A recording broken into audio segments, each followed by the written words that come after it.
पायल और नीरज की शादी को 5 साल हो गए थे। पायल कॉलेज में लेक्चर थी और नीरज डॉक्टर था। पहले पहले तो सब ठीक रहा, फिर धीरे धीरे उनमें लड़ाइयाँ होने लगी। समय देखा तो रात के 2 बज गए हैं। अब आ रहे हो? इमरजेंसी आ गई थी पायल। तुम्हें मैंने शादी से पहले ही समझा दिया था, मेरा प्रोफेशन ही ऐसा है, नीरज ने कहा। शादी को 5 साल हो गए हैं, तुम्हारी रंग रंग से वाकिफ़ हूँ मैं। इमरजेंसी पहले भी होती थी, तुम मुझे उसी वक्त फ़ोन करके बता देते थे। अब फ़ोन करके बताना तो दूर, मैं पूछने के लिए फ़ोन भी कर दूँ तो उठाते भी नहीं। मैं क्या नौकरानी हूँ, खाना बनाकर रात भर बैठी रहूँ, तुम्हारा इंतज़ार करती रहूँ और तुम आते ही लड़ने लगते हो। नीरज उसकी बातों से खींच कर बोला, कोई ज़रूरत नहीं है मेरे लिए खाना बनाने की और मेरा वेट करने की। मैं अब से घर आऊँगा ही नहीं, वहीं सो जाया करूँगा, कहकर वो अंदर चला गया। उसने सामान समेटा और घर से चला गया। ये आज की नहीं, रोज़ की बात हो गई थी। रोज़ किसी न किसी बात पर उनका झगड़ा हो जाता। पायल बच्चे के लिए तरसती थी। 3 साल में वो प्रेग्नेंट भी हुई थी, पर अचानक पायल सीढ़ियों से गिर गई। नीरज इसी तरह से बिजी था, सो पायल समय पर हॉस्पिटल न पहुंच पाई और उसका मिसकैरेज हो गया। उसी दिन से पायल नीरज को अपने बच्चे का हत्यारा मानने लगी और रोज़ झगड़े होने लगे। उस दिन के बाद नीरज घर नहीं आया। पायल ने तय किया कि वो खुद ही उसके पास जाएगी और माफ़ी मांग कर मना लाएगी। नीरज को घर से गए हुए चौथा दिन था। पायल कॉलेज से घर आई। आकर उसने खाना तैयार किया। खाना लेकर वो हॉस्पिटल की तरफ चल पड़ी, सिटी हॉस्पिटल। नीरज काम से फ्री होकर स्टाफ रूम में आया तो वहाँ उसके दोस्त रोहन और अजय, नर्स रीना और माक्षी के साथ कोई गेम खेल रहे थे। गेम में हारने वाले को जीतने वाले की हर बात माननी पड़ती है। नीरज ने उन्हें कह रखा था कि पायल कुछ दिन के लिए मायके गई है, सो उसके यहाँ रहने पर किसी को ऐतराज़ नहीं था। उसे देखकर सभी उसे भी खेलने के लिए कहने लगे। पहले उसने मना किया, फिर ज़्यादा जोर देने पर मान गया। माक्षी ने हिंदी मूवी का गाना गाया, ये जो मोहब्बत है ये उनका है काम, और इस गाने का मूवी का नाम पूछा। नीरज सोचता रहा पर उसे याद नहीं आया और वो हार गया। उसे सज़ा सुनाते हुए अजय बोला, तुम्हें माक्षी को अपने प्यार का इज़हार करना है। नहीं, मुझे कोई और काम दो, मैं ये नहीं करूँगा। तुम्हें पता ही है मैंने ज़िंदगी में बस पायल से प्यार किया है, नीरज ने कहा। यार तुम भी ना, हम कौन सा सच में करने को बोल रहे हैं, मजाक है, बस एक्टिंग करनी है। अच्छा चलो इसे पायल समझकर बोल दो, रोहन बोला। ओके कहकर नीरज बोलने ही वाला होता है कि अजय ने उसे रोककर पास पड़े गुलदस्ते में से फूल निकाल कर दिया। इसे लेकर बोलो, ज़्यादा अच्छा लगेगा।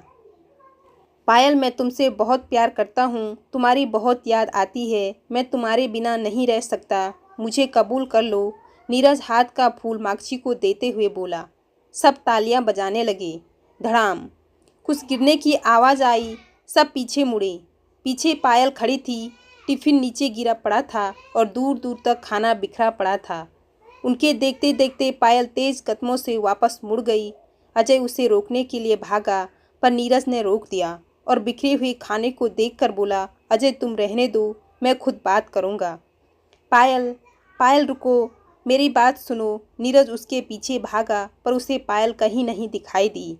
पायल जा चुकी थी। उसने पायल को फ़ोन लगाया पर पायल फ़ोन भी नहीं उठा रही थी। उसने अजय को फ़ोन करके कहा, मेरा रूम लॉक कर देना, मैं घर जा रहा हूँ। नीरज कार को लेकर घर की ओर चल देता है। पायल टैक्सी में सारे रास्ते रोते रोते घर कैसे पहुंची उसे भी नहीं पता। वो अंदर आकर अपने नसीब पर खूब रोती है। उसे नीरज के साथ बिताया एक एक पल याद आता है। उसे याद आता है कॉलेज का वो दिन जब वो दोनों पहली बार मिले थे। फिर नीरज उसके पीछे ही पड़ गया था।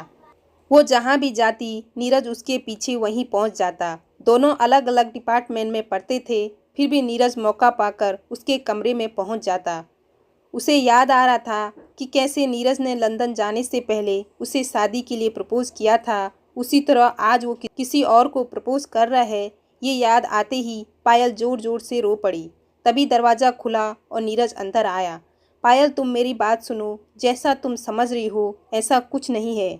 मेरे दिल में जो तुम्हारे लिए जगह है वो कोई और नहीं ले सकता। तुम बुद्धू किसी और को बनाना मैंने अपनी आंखों से देखा और कानों से सुना है। तुम क्या कह रहे थे और क्या कर रहे थे? मुझे तुम्हारी कोई बात नहीं सुननी। मैं तलाक के कागज़ भिजवा दूंगी, तुम साइन कर देना। तुम जहाँ भी रहो, जिसके साथ भी रहो, खुश रहो। तुमसे प्यार करती हूँ, बद्दुआ भी नहीं दे सकती। मैं जा रही हूँ। पायल सूटकेस में अपने कपड़े रखे जा रही थी और नीरज निकाले जा रहा था।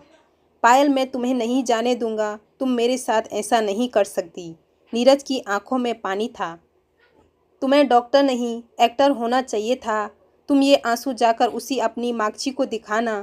उस मागछी में ऐसा क्या है जो मुझ में नहीं था? मुझे नहीं पता कि तुम हॉस्पिटल में ये सब करते हो। मैं ही पागल थी जो तुमसे माफ़ी मांगने वहाँ आ गई, कहकर पायल और ज़ोर ज़ोर से रोने लगी। नीरज ने लाख रोका पर पायल नहीं रुकी। वो अपना सामान लेकर चली गई। पायल के पास टैक्सी आकर रुकी। पायल उसमें बैठ गई और उसने ड्राइवर को पता बताया। टैक्सी सड़क पर दौड़ी जा रही थी। पायल अपने ही दर्द के ख्यालों में रोए जा रही थी। उसे पता ही नहीं चला कब टैक्सी रुकी और उसके दोनों बगल में एक एक लड़का बैठ गया। तीसरा ड्राइवर के साथ वाली सीट पर बैठ गया। उसे कुछ देर बाद ध्यान आया। उसे एकदम से झटका लगा। कौन हो तुम? ड्राइवर, ये सब क्या हो रहा है? जब ड्राइवर ने मुंह मोड़ा तो उसे पता चला कि उसके कॉलेज का बदनाम लड़का टॉनी था, जिसे उसने लड़कियों को परेशान करने के कारण कॉलेज से निकलवा दिया था। तुम्हारी हिम्मत कैसे हुई मेरा साथ ऐसा करने की? पायल ने गुस्से से कहा। मैडम जी, ये आपका कॉलेज नहीं जो ऐसे बोल रही हो। फिर साथ बैठे लड़कों से बोला, मुंह बंद कर सालिका, और हाँ, हाथ भी बांध दे। बहुत मुंह चलाती है। छोड़ दो मुझे, हाथ मत लगाना, दूर हटो। कोई है, मुझे बचाओ बचाओ बचाओ। पायल चिल्लाने लगी। तपाक! उन्होंने पायल पे जोर से थप्पड़ मारा। बहुत चिल्ला रही है साली, कुछ देर में तेरा नामो निशान मिट जाएगा, फिर चिल्लाती रहना। पायल के हाथ पैर बांध दिए गए, मुंह भी बंद कर दिया गया। पायल की आंखों में आंसू बह रहे थे। उसकी धड़कन तेज हो गई। वो घबरा रही थी कि जाने ये लोग उसके साथ कैसा व्यवहार करेंगे। टैक्सी एक नहर के किनारे रुकी। चारों लड़के उतरे और पायल को उठाकर नहर में फेंक दिया। उसके बाद उसका सामान भी फेंक दिया। पायल के हाथ पैर बंधे होने के कारण वो जल्दी से डूबने लगी। उसने हाथ पैर मारे पर पानी बहुत तेज था। वो उसे बहाए ले जा रहा था। उसका सूटकेस उसके सर पर लगा और जिस कारण खून निकल रहा था। खून बहकर पानी में मिल गया था। पायल बेहोश हो गई। नीरज पायल के जाने के बाद गुमसुम सा घर को देखता रहा। वो यहाँ बिताए एक एक पल को याद करता रहा। उसने सोचा कि पायल अपनी माँ के पास चली गई होगी, एक दो दिन में आ जाएगी या मैं जाकर ले आऊँगा। उसने रोहन को फ़ोन किया, मैं घर पर हूँ, यहीं रुकूंगा आज। भाभी ठीक है, सब ठीक है क्या? नहीं, वो नाराज़ होकर मायके चली गई है, आ जाएगी एक दो दिन में। सॉरी यार, मेरे मजाक के कारण ये हो गया। मैं खुद जाकर सब क्लियर कर दूंगा, रोहन बोला। कोई बात नहीं, अगर ना आई तो हम दोनों चलेंगे उसे मनाने। पायल को नहर में फेंकने के बाद उन लड़कों ने कार की नंबर प्लेट बदल दी ताकि किसी को पता न चले। पहले दिल्ली टैक्सी का नंबर था, अब गुजरात का नंबर लगा दिया। पायल बहकर दूर चली गई। आगे कुछ लड़के नहर में नहा रहे थे। उन्होंने पायल को आते देखा। उन्होंने उसे बाहर निकाला। सांस अभी चल रही थी। उन्होंने एम्बुलेंस बुलाई। पायल को नज़दीक के प्राइवेट हॉस्पिटल ले जाया गया। दो लड़के सुमित और शेखर उसके साथ गए। खून बहुत बह गया था। 3 घंटे की बेहोशी के बाद पायल को होश आया। वो आसपास देखने लगी। डॉक्टर ने सब जांच की और कहा, सब ठीक है, कल कुछ और टेस्ट के बाद आप अपने घर जा सकते हैं। वैसे आपका नाम क्या है और आपका घर कहाँ है? ये लड़का शेखर आपको यहाँ लाया था, आप जानती हैं इनको? घर, नाम शेखर, मुझे कुछ नहीं पता। मैं कौन हूँ, मैं कहाँ हूँ? पायल ने कहा। डॉक्टर ने शेखर को इशारा करके बाहर बुलाया। लगता है इनकी याददाश्त चली गई है, आप क्या करेंगे? शेखर ने कहा, कोई बात नहीं, आप इलाज कीजिए, इन्हें मैं संभाल लूँगा। घर में मेरी माँ और बहन है, ये भी रह लेगी। इनका नाम सलोनी लिख लें, शेखर ने कहा। शेखर पायल की उम्र का ही था, शायद उससे 1 आध साल बड़ा होगा। दोनों की उम्र 30-32 के बीच थी। उसने अपनी बहन रिया को फ़ोन किया, हेलो रिया, तुम चाय नाश्ता लेकर हॉस्पिटल आ जाओ। क्या हुआ भैया, आप ठीक तो हैं? रिया ने घबराकर पूछा। हाँ मैं ठीक हूँ, कोई और दाखिल है, तू बस आ जा। ऐसा करना, अपना एक सूट भी ले आना, यहाँ आओगी तो सब पता चल जाएगा। पायल के कुछ और टेस्ट हुए। शेखर ने पायल को कहा, तुम परेशान मत हो सलोनी, सब ठीक हो जाएगा। रिया आती ही होगी। आप कौन हैं? पायल ने पूछा। हम दोनों दोस्त हैं, हम एक दूसरे को अच्छी तरह से जानते हैं, तुम घबराओ मत, धीरे धीरे तुम्हें सब याद आ जाएगा। रिया नाश्ता लेकर आ गई। शेखर ने दोनों को मिलवाया। जब उसने सलोनी का नाम लिया तो रिया शेखर का मुंह देखती रह गई। शेखर सच में ऐसा जता रहा था मानो वो सलोनी ही हो। रिया भी वैसे ही करने लगी। पायल के सोते ही वो शेखर को लेकर बाहर आई। भैया आप ये सब क्या बोल रहे हैं? ये कौन है? और सलोनी को मरे हुए 2 साल हो गए, आप किसी और को सलोनी कैसे कह सकते हैं? कल को इनकी याददाश्त वापस आ गई तो फिर क्या करेंगे? तुमने इनकी हालत नहीं देखी, अच्छी घर की लगती है, जब याददाश्त आ जाएगी तो देखा जाएगा। जैसी रब की मर्जी। City hospital. पायल को गए हुए 2 दिन हो गए थे। नीरज 2 दिन से उसके फ़ोन का वेट कर रहा था। थोड़ा सोचकर उसने पायल को फ़ोन मिलाया। फ़ोन बंद आ रहा था। उसे लगा कि पायल नाराज़ है, इसलिए उसका नंबर ब्लॉक कर दिया होगा। उसने अपने ससुर को फ़ोन किया। नमस्ते पापा जी, क्या हाल है? सब ठीक ठाक है? हाँ बेटा, यहाँ तो सब ठीक है। और सुनाओ, पायल कैसी है? कब आ रहे हो? बहुत देर हो गई मिले हुए। क्या पायल आपके यहाँ नहीं है? नहीं, क्या उसे आना था? पापा माँ को मत बताना, पायल तो 2 दिन से गई हुई है, मुझसे लड़के गई थी, सो मैंने फ़ोन नहीं किया। मैं अभी पुलिस स्टेशन जाता हूँ। City police station. Neeraj Rohan के साथ बैठा अपनी बारी का वेट कर रहा था, तभी उसे अंदर आने को कहते हैं। जैसे ही वो अंदर गया, अंदर उसके स्कूल का क्लासमेट समीर था। वो उससे हाथ मिलाकर बताता है, मेरी पत्नी 2 दिन से झगड़ा कर कर घर से गई है। मैंने सोचा था मायके गई होगी, आज पता चला कि वो वहाँ नहीं है। कॉलेज में लेक्चर है पर 2 दिन से कॉलेज भी नहीं गई। सभी सहेलियों व जानकारों से पता किया, किसी ने उसे नहीं देखा। प्लीज़ मेरी पायल को ढूंढ लो। नीरज की आंखों में आंसू थे। एफआईआर लिख दी गई। फिर उसके घर के आसपास के 2 दिन पहले की सीसीटीवी कैमरे चेक किए। कैमरे में पायल टैक्सी में बैठती हुई दिखाई दी गई। फिर वो टैक्सी उसके मायके वाली रोड पे चली गई। फिर उस रोड सीसीटीवी चेक की गई। टैक्सी आगे जाकर एक अनजान सड़क पर मुड़ गई। वहाँ पे कोई कैमरा नहीं था, सो इससे आगे का कुछ पता नहीं चल रहा था। इंस्पेक्टर समीर पूरा जोर लगा रहा था। वो खुद नीरज और रोहन को साथ लेकर उस रास्ते पर निकल पड़ा। रास्ते में उन्हें एक पेट्रोल पंप दिखा। वहां पर सीसीटीवी जांच करने पर पता चला कि टैक्सी नहर वाले रास्ते पर गई। वो पीछा करते करते नहर के पास पहुंचे। समीर ने वहां के गोताखोरों से पूछा, क्या यहाँ किसी 29-30 साल की औरत को नहर में आसपास तो नहीं देखा?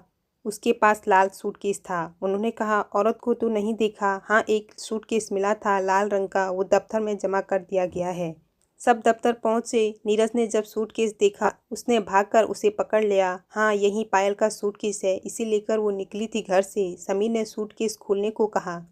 सूटकेस में पायल के कपड़ों के अलावा उन दोनों की तस्वीरें थी। नीरज ने एक फ़ोटो उठाई, उसे गले से लगाकर रोने लगा। समीर ने उसके कंधे पे हाथ रखते हुए कहा, नीरज ऐसा लगता है कि भाभी ने पहले सूटकेस पानी में फेंका होगा, फिर खुद छलांग लगा दी होगी।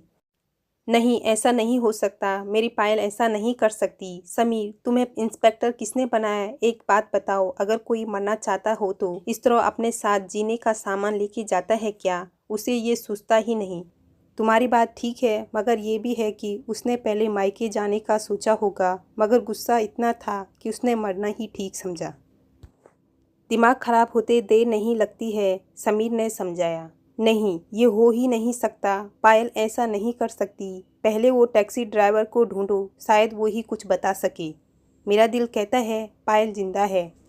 समीर उन्हें लेकर आगे की जांच करने लगा। सारा रास्ता सुनसान था, कहीं कोई नहीं था। फिर कुछ दूरी पर एक ढाबा आया। वहाँ की सीसीटीवी चेक करने पर उन्हें वो टैक्सी कहीं नहीं दिखाई दी। रात भर इसी तरह फिरते रहे। उसके ससुर का कई बार फ़ोन आया, उसने सारी बात बताई। रात 3 बजे वो घर वापस आया। उसके ससुर मिस्टर सिंह घर के बाहर बैठे थे। दूसरे शहर का हॉस्पिटल। शेखर ने उसे खाना खिलाया और बोला, सलोनी आज शाम को हम घर चलेंगे। रिया ने सारी पैकिंग कर ली है। शेखर पायल को लेकर घर आ गया। घर पुराने ढंग का बना हुआ था। बीच में आंगन था और आंगन के चारों ओर गैलरी के साथ लगते कमरे थे। कमरे काफ़ी बड़े थे। पायल चारों ओर देख रही थी। शेखर ने माँ से पायल का परिचय कराया। माँ, ये सलोनी है, इसका एक्सीडेंट हो गया था, अब ठीक है, इसका मेरे सिवा कोई नहीं है, ये अपने पास ही रहेगी। ठीक है बेटा, माँ ने ध्यान से पायल को ऊपर से नीचे तक देखते हुए कहा। रिया सलोनी को एक कमरे में ले गई। दीदी जी, ये आपका कमरा है, भैया का कमरा वो सामने है, उस तरफ वॉशरूम है, पानी सारा दिन आता है। फिर रिया ने आवाज़ लगाई, आंटी यहाँ आना। एक अधेड़ उम्र की औरत आई, सलोनी से बोली, ये आंटी है, घर के काम काज करती है, इनके अलावा एक और औरत आती है सफाई करने। अच्छा आप आराम करो, किसी चीज़ की ज़रूरत हो तो मुझे बुला लीजिएगा। फिर उसे कमरे में छोड़कर वो वहाँ से चली जाती है। सलोनी बेड के पास की खिड़की से बाहर का बगीचा देखा। फूलों से उसका दिल खिल उठा। उसे अजीब सी बेचैनी हो रही थी। उसे जब वो सलोनी बुलाते तो उसे लगता कि मानो किसी और को बुला रहे हैं। कौन है वो, कहाँ से आई है, उसका परिवार कहाँ है, या वो इनकी सलोनी ही है। दिन बीतते गए, 1 साल हो गया था। अब वो पूरी तरह से सलोनी बन गई। वो माँ के साथ घर के कामों में हाथ बटाती, रिया को पढ़ाती, फिर शेखर को भी कई तरह की सलाह देती। अब वो इस घर में रच बस गई थी। नीरज ने पायल की तलाश में आकाश पाताल एक कर दिया, पर उसका कुछ पता न चला। सब नीरज से कहते कि पायल नहर में डूबकर मर गई, पर उसे यकीन था कि वो जिंदा है। पायल के माँ बाबा ने पायल की अंत्येष्टि पूरी विधि विधान से की। नीरज भी शामिल हुआ। उसने कहा, यह सब मत करो, हमारी पायल हमें मिल जाएगी। उसने कभी नहीं माना कि पायल मर गई है। उसका अब इस शहर से दिल नहीं लगता था। उसने अपना तबादला दूसरे शहर में करा दिया। उसका नए शहर में पहला दिन था। हॉस्पिटल पिछले हॉस्पिटल से बड़ा था और केस भी बहुत थे। नीरज को वहीं हॉस्पिटल में ही स्टाफ कॉलोनी में घर मिल गया था। वो दिन भर मरीजों की देखभाल करता, पर रात को अक्सर अकेले में उसे पायल की याद आती। वो कितनी कितनी देर उसकी तस्वीर से बातें करता रहता। रिया और सलोनी बैठी गप्पे मार रही थी। रिया सलोनी को अपने कॉलेज के बारे में बता रही थी। पता है दीदी, एक मैडम बिल्कुल शांत दिखती है, पर जब बोलती है तो सुनामी आ जाती है। वो मैडम की नकल उतारते हुए बोलती है। दोनों हंस पड़ते हैं। कॉलेज मैडम के नाम से पायल को कुछ याद आ रहा था। वो कुछ सोच पाती इससे पहले रिया फिर बोली, दीदी हमारे कॉलेज में कल फ्री मेडिकल कैंप लगेगा, आप माँ को ले जाना, इनकी तबीयत कुछ ठीक नहीं रहती है ना, सब चेक हो जाएगा। हाँ ये ठीक है, माँ सबका ध्यान रखती है, अपना रखती ही नहीं। चल तू फिक्र न कर, मैं लेके आऊँगी। शेखर काम से आता है और कहता है, क्या बात है, लगता है मेरी चुगली हो रही है। हाँ हाँ, एक तुम ही तो रह गए हो सारी दुनिया में बात करने के लिए, रिया ने मजाक किया। सलोनी हंसते हुए पानी लाने चल दी। सलोनी के जाते ही शेखर ने रिया से पूछा, कैसी है, कोई दिक्कत तो नहीं हुई? नहीं कुछ नहीं भैया, कभी कभी डर लगता है जब इनकी याददाश्त वापस आएगी तो क्या होगा। इनकी अपनी फैमिली होगी, पति होगा, बच्चे होंगे, तब आप क्या करेंगे? पहली सलोनी की तरह ये भी छोड़ जाएगी। आप इससे दिल मत लगाना, रिया ने कहा। दिल का आना किसी के बस में नहीं, कब किस पे आ जाए कोई पता नहीं। हम तो अच्छे की ही उम्मीद करते हैं। ये लो पानी। अब तुम दोनों मेरी चुगली कर रहे थे ना, सलोनी ने पूछा। हाँ तेरी ही बात कर रहे थे। रिया पूछ रही थी कि तुम्हें उसकी भाभी कब बनाऊंगा, कहकर शेखर हंस दिया। तुम भी ना बहुत मजाक करते हो, कहकर सलोनी भी हंस दी। भैया कल हमारे कॉलेज में मेडिकल कैंप है, मैंने दीदी और माँ को बुलाया है, माँ को चेक करा लेंगे, रिया ने कहा। ठीक है, इन्हें रास्ता और टाइम बता देना, कल मुझे तो बहुत काम है, सलोनी ध्यान से जाना। अगले दिन सलोनी माँ के साथ रिया के कॉलेज गई। रिया कैंप में ही थी। नीरज मरीजों को चेक कर रहा था, तभी उसके पास सलोनी माँ को लेकर आई। नीरज मुंह नीचे किए फॉर्म भर रहा था। उसने पूछा, हाँ जी क्या नाम है? जी कमला देवी, माँ बोली। क्या तकलीफ है? डॉक्टर इनकी जोड़ों में दर्द रहता है, सलोनी ने कहा। सलोनी की आवाज़ सुनते ही नीरज ने सर ऊपर उठाया। वो पायल को देखकर हैरान रह गया। उसने सलोनी का हाथ पकड़ते हुए कहा, पायल कहाँ थी तुम? मैंने तुम्हें कहाँ कहाँ नहीं ढूंढा, सलोनी ने हाथ छुड़वाते हुए कहा। ये क्या कर रहे हो आप? मेरा नाम सलोनी है, मैं किसी पायल को नहीं जानती। देखो पायल, मैं मानता हूँ गलती मेरी थी, पर तुम मुझे इस तरह से सजा नहीं दे सकती। तुम मुझे पहचानने से भी इनकार कर रही हो। तुम्हें पता है तुम्हारी माँ और पापा की क्या हालत है, तुम ऐसा नहीं कर सकती। सलोनी ने माँ से कहा, माँ चलो यहाँ से, ये डॉक्टर तो कमीना है, एक बार कह दिया इसे समझ ही नहीं आता। सलोनी वहाँ से निकल आई। रिया भी तब तक वहाँ आ गई थी। नीरज उसके पीछे भागा पर सलोनी टैक्सी लेकर निकल गई थी। रिया ने नीरज को सलोनी के पीछे भागते देखा। उसने नीरज को रोक कर पूछा, डॉक्टर क्या बात है, आप क्यों उनके पीछे ऐसे भागे? वो मेरी पत्नी है पायल, मुझसे नाराज होने की वजह से मुझे न पहचानने का नाटक कर रही है। अब फिर गायब हो गई, अब कहाँ ढूंढूं उसे? नीरज ने परेशान होते हुए कहा। आपकी पत्नी? क्या आपके पास इस बात का सबूत है? मेरा मतलब कोई तस्वीर? हाँ ये देखो। सलोनी ने अपने पर्स में रखी पायल की तस्वीर दिखाई। रिया की आंखें खुली की खुली रह गई। उसे जिस बात का डर था वही बात हो गई थी। सलोनी के घर वाले मिल गए थे पर वो शेखर की खातिर चुप रही। उसने सोचा पहले शेखर से बात करूंगी फिर नीरज को जवाब दूंगी। रिया ने नीरज से कहा, डॉक्टर मुझे आपसे हमदर्दी है पर हो सकता है कि वो आपकी पत्नी न हो, बस उस जैसी दिखती हो। कहकर रिया वहाँ से चली गई। नीरज वहीं खड़ा सोचता रहा, हाँ ऐसा ही होगा, वरना पायल कभी इतनी देर तक नाराज नहीं रहती और ऐसा तो बिल्कुल नहीं करती। रूठती, मुझसे झगड़ती, पर ये मेरी पायल ही थी। मेरी आंखें धोखा खा सकती है पर मेरा दिल नहीं। वो तस्वीर देखकर रो पड़ा। पायल कम से कम ये तो पता लग गया कि तुम जिंदा हो। वो कैंप में वापस चला गया। रिया दूर छुपकर नीरज को देख रही थी। उसने अपने सर से डॉक्टर के हॉस्पिटल का नाम पूछा। सर ये डॉक्टर किस हॉस्पिटल से आए हैं? मुझे अपनी माँ को दिखाना था। ये सिटी हॉस्पिटल से आए हैं, इनका नाम डॉक्टर नीरज है, सर ने बताया। Thank you sir. रिया अपनी काम में लग गई। फ्री होने पर उसने शेखर को फ़ोन किया। हेलो भैया, माँ और सलोनी आए थे आज, पर पता है क्या हुआ? मुझे कैसे पता मेरी माँ? वो यहाँ एक डॉक्टर नीरज थे, वो सलोनी को पायल कह रहे थे और बहुत ही इमोशनल थे। सलोनी माँ को लेकर भाग गई। वो पीछे बहुत दूर तक गया। मैंने पूछा तो उसने बताया कि सलोनी उसकी वाइफ पायल है।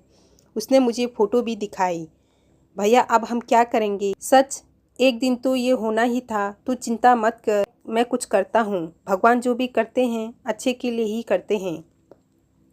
शेखर ने तय किया कि सलोनी को सब सच बता देगा, फिर सलोनी जो ठीक समझे। सलोनी के जाने से उसे दुख तो होगा पर सलोनी के लिए खुशी भी। वो अपने परिवार में चली जाएगी। सलोनी सारे रास्ते नीरज के बारे में सोच रही थी। उसने मुझे अपनी बीवी क्यों कहा? उसने उसके साथ बैठी माँ से पूछा, माँ क्या वो डॉक्टर सही कह रहा था? क्या मैं सलोनी नहीं पायल हूँ? क्या मैं उसकी पत्नी हूँ? नहीं नहीं, तू हमारी सलोनी है, वही सलोनी जो शेखर का बचपन का प्यार है, जो मेरी बहू बनेगी। वो डॉक्टर तो झूठ बोल रहा होगा। भला तुम पायल कैसे हो सकती है? माँ को हकीकत पता नहीं था, बस जो शेखर ने बताया उसे वही सच लगता था। शाम को जब शेखर घर आया तो सब यही बातें कर रहे थे। शेखर ने बात न पता होने का नाटक करते हुए पूछा, भाई क्या बात है? लगता है कुछ ज़बरदस्त हुआ है। शेखर आज रिया के कॉलेज में कैंप में एक डॉक्टर ने सलोनी की बाह पकड़ ली। कहता कि तुम मेरी पायल हो, माँ ने बताया। सलोनी तुम्हें क्या लगा? शेखर ने सलोनी से पूछा। शेखर मुझे बुरा लगना चाहिए था, मैं वहाँ से भागी भी, पर मुझे बुरा नहीं लग रहा था। मुझे उसके आंसू देखकर रोना आ रहा था। पता नहीं क्यों लग रहा था जैसे मैं उसे जानती हूँ। सलोनी और माँ, मैंने आपसे ये बात छुपा कर रखी थी, आज बताता हूँ। सलोनी तुम्हें हमने नहर से निकाला था। जब तुम्हें होश आया तो पता चला कि तुम्हारी याददाश्त चली गई है। तुम्हें ऐसे ही कैसे छोड़ देता, सो मैंने झूठ बोला कि तुम्हारा नाम सलोनी है। अब हो सकता है वो डॉक्टर सच बोल रहा हो। ऐसा करते हैं, कल तुम्हें वहाँ ले जाऊँगा, शेखर ने बताया। पर मैं नहर में आई कैसे? क्या मैं मरना चाहती थी? मगर क्यों? वो डॉक्टर जो मेरा पति होने का दावा कर रहा था, वो कुछ कह रहा था कि मेरी गलती थी। तो क्या हमारा रिश्ता अच्छा नहीं था जिस कारण मैंने ये कदम उठाया?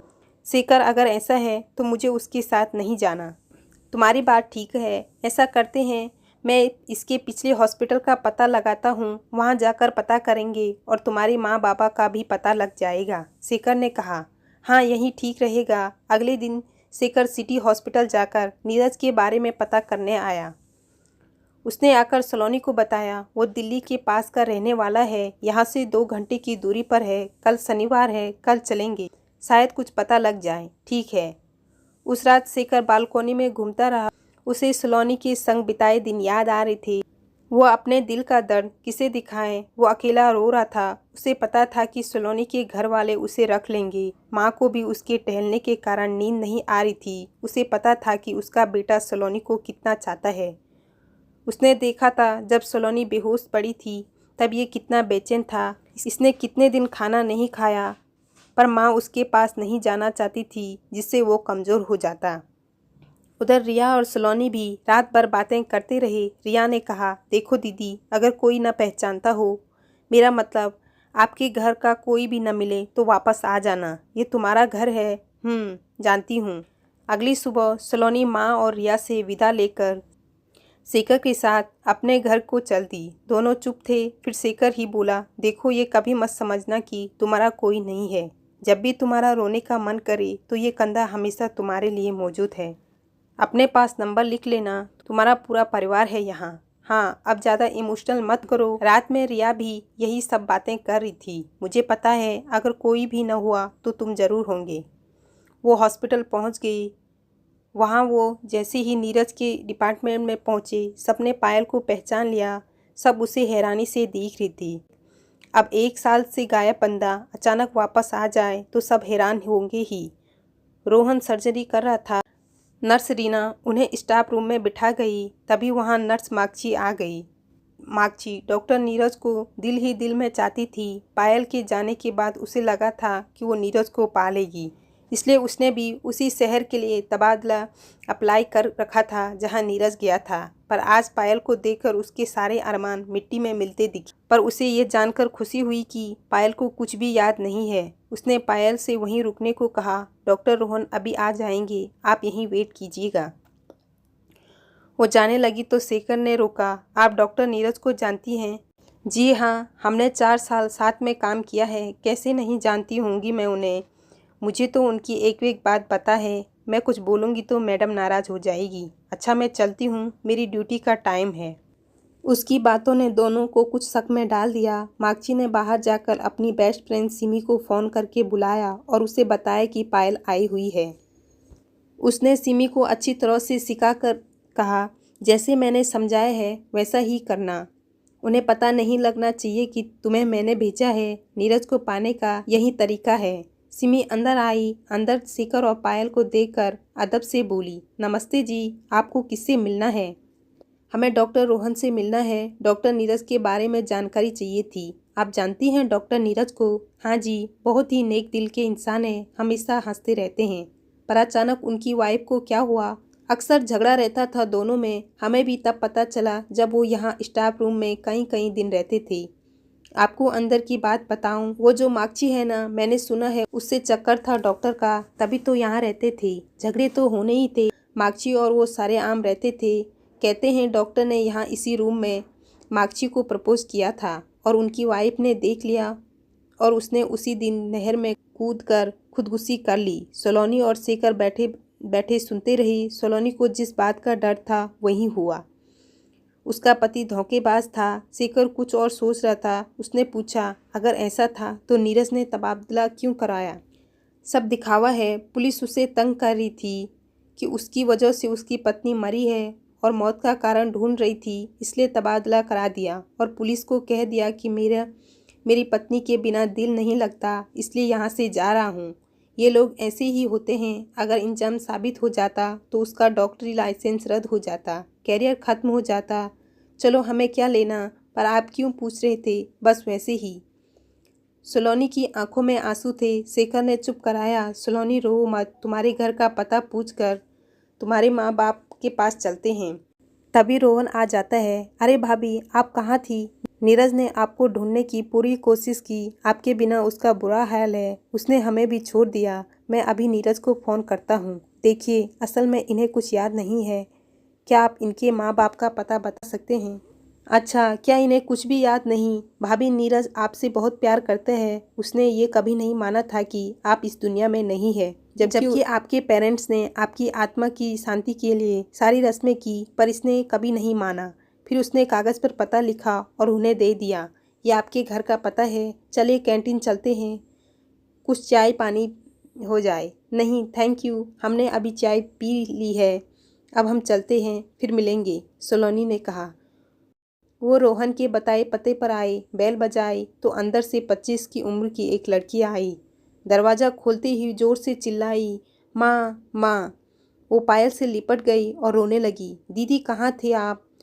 उसकी माँ भी दौड़ी आई। क्या हुआ? पायल को देखकर वो कुछ बोल ही नहीं पाई और वहीं जम गई, मानो उनकी धड़कन रुक गई हो। माँ देखो दीदी आ गई, जीजा जी कहते थे ना दीदी जिंदा है, देखो आ गई। उसने पकड़कर माँ को हिलाया। माँ को थोड़ा होश आया और वो पायल से लिपट कर रोने लगी। मेरी बच्ची, कितना याद किया तुझे, तेरे पापा को तो बुरा हाल है, रोज़ तुझे याद करते रोते रहते हैं। पिंकी पिंकी फ़ोन तो कर पापा को, और हाँ भाई को भी कर दे। चल बेटा अंदर चल, आ जाओ, आओ बेटा आप भी अंदर। सलोनी आंखों में आंसू लिए उन्हें देख रही थी, पर उसे कुछ भी याद नहीं था। उसके पापा और भाई भी आ गए थे। सब बहुत रोई। शेखर ने सबको सलोनी से मिलने की कहानी सुनाई। रोहन ने नीरज को फ़ोन कर दिया था। शाम तक वो भी आ गया था। सब इकट्ठे बैठे थे। शेखर ने सलोनी से कहा, सलोनी अब मैं चलता हूँ, माँ और रिया वेट कर रही होंगी। सलोनी ने शेखर का हाथ पकड़ लिया। शेखर मुझे ऐसे छोड़कर मत जाओ, मैं इन सब के बीच बिल्कुल अकेली हूँ, मुझे कुछ याद नहीं, सिर्फ तुम्हें जानती हूँ।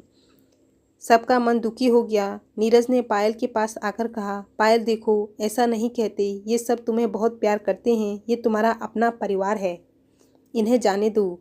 नीरज को देखकर पायल को सिमी की कही हुई बात याद आ गई। उसने नीरज का हाथ झटक कर शेखर को गले लगा लिया और रोने लगी। शेखर ने उसे अलग किया और बोला, अच्छा ठीक है, आज मैं रुक जाता हूँ क्योंकि कल संडे की छुट्टी है, पर मुझे कल मत रोकना। पायल ने शेखर का हाथ पकड़ रखा था, जिसे देखकर नीरज को बहुत बुरा लग रहा था। उसने शेखर से कहा, पायल को बचाने और अपने पास रखने के लिए शुक्रिया। आपको बहुत परेशानी हुई होगी, उसके लिए मैं आपसे माफ़ी मांगता हूँ। मैंने हर जगह इसकी तलाश की, पर पता नहीं था कि ये ऐसे मिलेगी। शेखर बोला, देखिए आप मुझे शर्मिंदा कर रहे हैं। मैंने इसे इसलिए नहीं बचाया कि ये आपकी पायल है। मैंने इसे डूबते देखा और बचा लिया। इसकी जगह कोई भी होता तो मैं यही करता। वैसे ये बहुत अच्छी है, जल्दी ही सबसे घुल मिल गई थी। मेरी माँ और छोटी बहन तो इन्हें आने ही नहीं दे रही थी। दोनों 2 दिन से रोए जा रही है। उन्हें ले आना कभी मिलाने। आपकी माँ को तो देखा था मैंने, उस दिन आई थी पायल के साथ। दोनों काफ़ी देर बातें करते रही। पायल को उसका परिवार घेरे बैठा था। शेखर को रेस्ट कराने को कहकर नीरज भी पायल के पास आ गया। पायल उसकी ओर देख भी नहीं रही थी। नीरज की आंखें बस उस पर ही टिकी थी। उसका दिल कर रहा था कि काश वो दोनों अकेले होते तो उसे कसकर गले लगा लेता और खुद से कभी दूर न होने देता। वो पायल से शुरू से ही प्यार करता था, पर उसे पता नहीं था कि उसकी जुदाई उसे दीवाना बना देगी। उसकी नज़रें पायल के चेहरे से हटी नहीं रही थी, पर पायल उसे देख भी नहीं रही थी। नीरज से उसकी बेरुखी देखी न गई। उसने पायल से पूछा, तुम ठीक हो? क्या मैंने तुम्हें डरा दिया था उस दिन? देखिए आप कौन हैं, मैं नहीं जानती आपको। ये मेरे माता पिता हैं और ये मेरा भाई और बहन, ये सब मेरे अपने हैं, बस आप ही मेरे कोई नहीं है। नीरज को झटका लगा, पर वो कुछ कहता कि पापा बोल पड़े, ऐसा नहीं कहते बेटा, ये तुम्हारा पति है नीरज। जब से तुम गई हो इसने हमारा बहुत ख्याल रखा।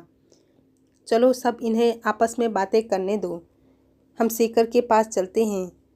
सबके जाते ही नीरज पायल के पास आया। वो पायल को गले लगाना चाहता था, पर पायल बोली, मेरे करीब मत आना, तुम इन सबको बेवकूफ़ बना सकते हो पर मुझे नहीं। पायल ऐसा क्यों बोल रही हो, मैंने क्या किया है?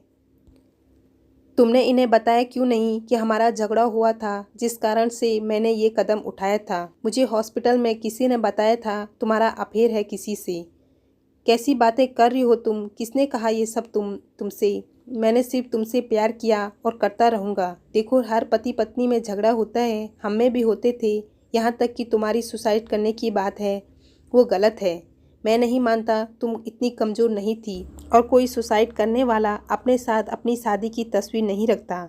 सच्चाई यही है कि मैं तुम्हें बहुत प्यार करता हूँ। तुम्हारे बिना मुझे ही पता है कि मैंने 1 साल कैसे गुजारा। कहकर नीरज रो दिया और पायल के सामने नीचे बैठ रोते हुए, पायल तुम मेरे प्यार को कैसे भूल सकती हो? पायल का दिल भी भर आया, पर वो बोली, देखो मुझे जब तक कुछ याद नहीं आता तब तक आपको हमारा रिश्ता भूलना होगा। मुझे तुम्हारी हर बात मंजूर है, हम नए सिरे से रिश्ता बनाएंगे। चलो हम दोस्ती के रिश्ते से शुरुआत करते हैं। हेलो, आई एम नीरज, क्या तुम मुझसे दोस्ती करोगी? नीरज ने हाथ बढ़ाते हुए कहा। पायल ने कुछ सोचने के बाद उससे हाथ मिला लिया और बोली, ठीक है, आज से हम दोस्त। दोनों मुस्कुरा दिए। शेखर के पास पायल का सारा परिवार बैठा था, पर शेखर का मन अशांत था। वो सोच रहा था कि पायल और नीरज क्या बातें कर रहे होंगे। उसे कई ख्याल आ रहे, पर वो इस हकीकत को झुठला नहीं सकता था कि नीरज उसका पति है। तभी पायल और नीरज वहाँ आ जाते हैं। पिंकी चाय बनाकर लाती है। सब चाय पीने के बाद सोने चले जाते हैं। पायल अपनी बहन पिंकी के कमरे में सो गई थी।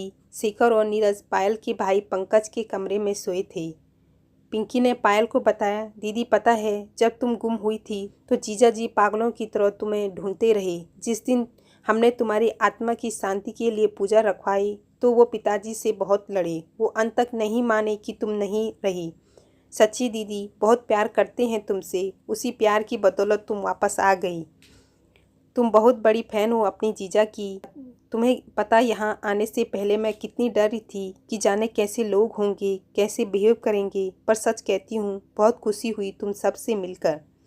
जहाँ तक नीरज की बात है, हमने तय किया कि जब तक मेरी याददाश्त वापस नहीं आ जाती, हम दोस्ती का रिश्ता रखेंगे। पायल ने कहा, दीदी समय के साथ सब ठीक हो जाएगा। दीदी, ये शेखर कैसा है? इसकी बातों से लगता है कि ये तुम्हें पसंद करता है। क्या ये सच है?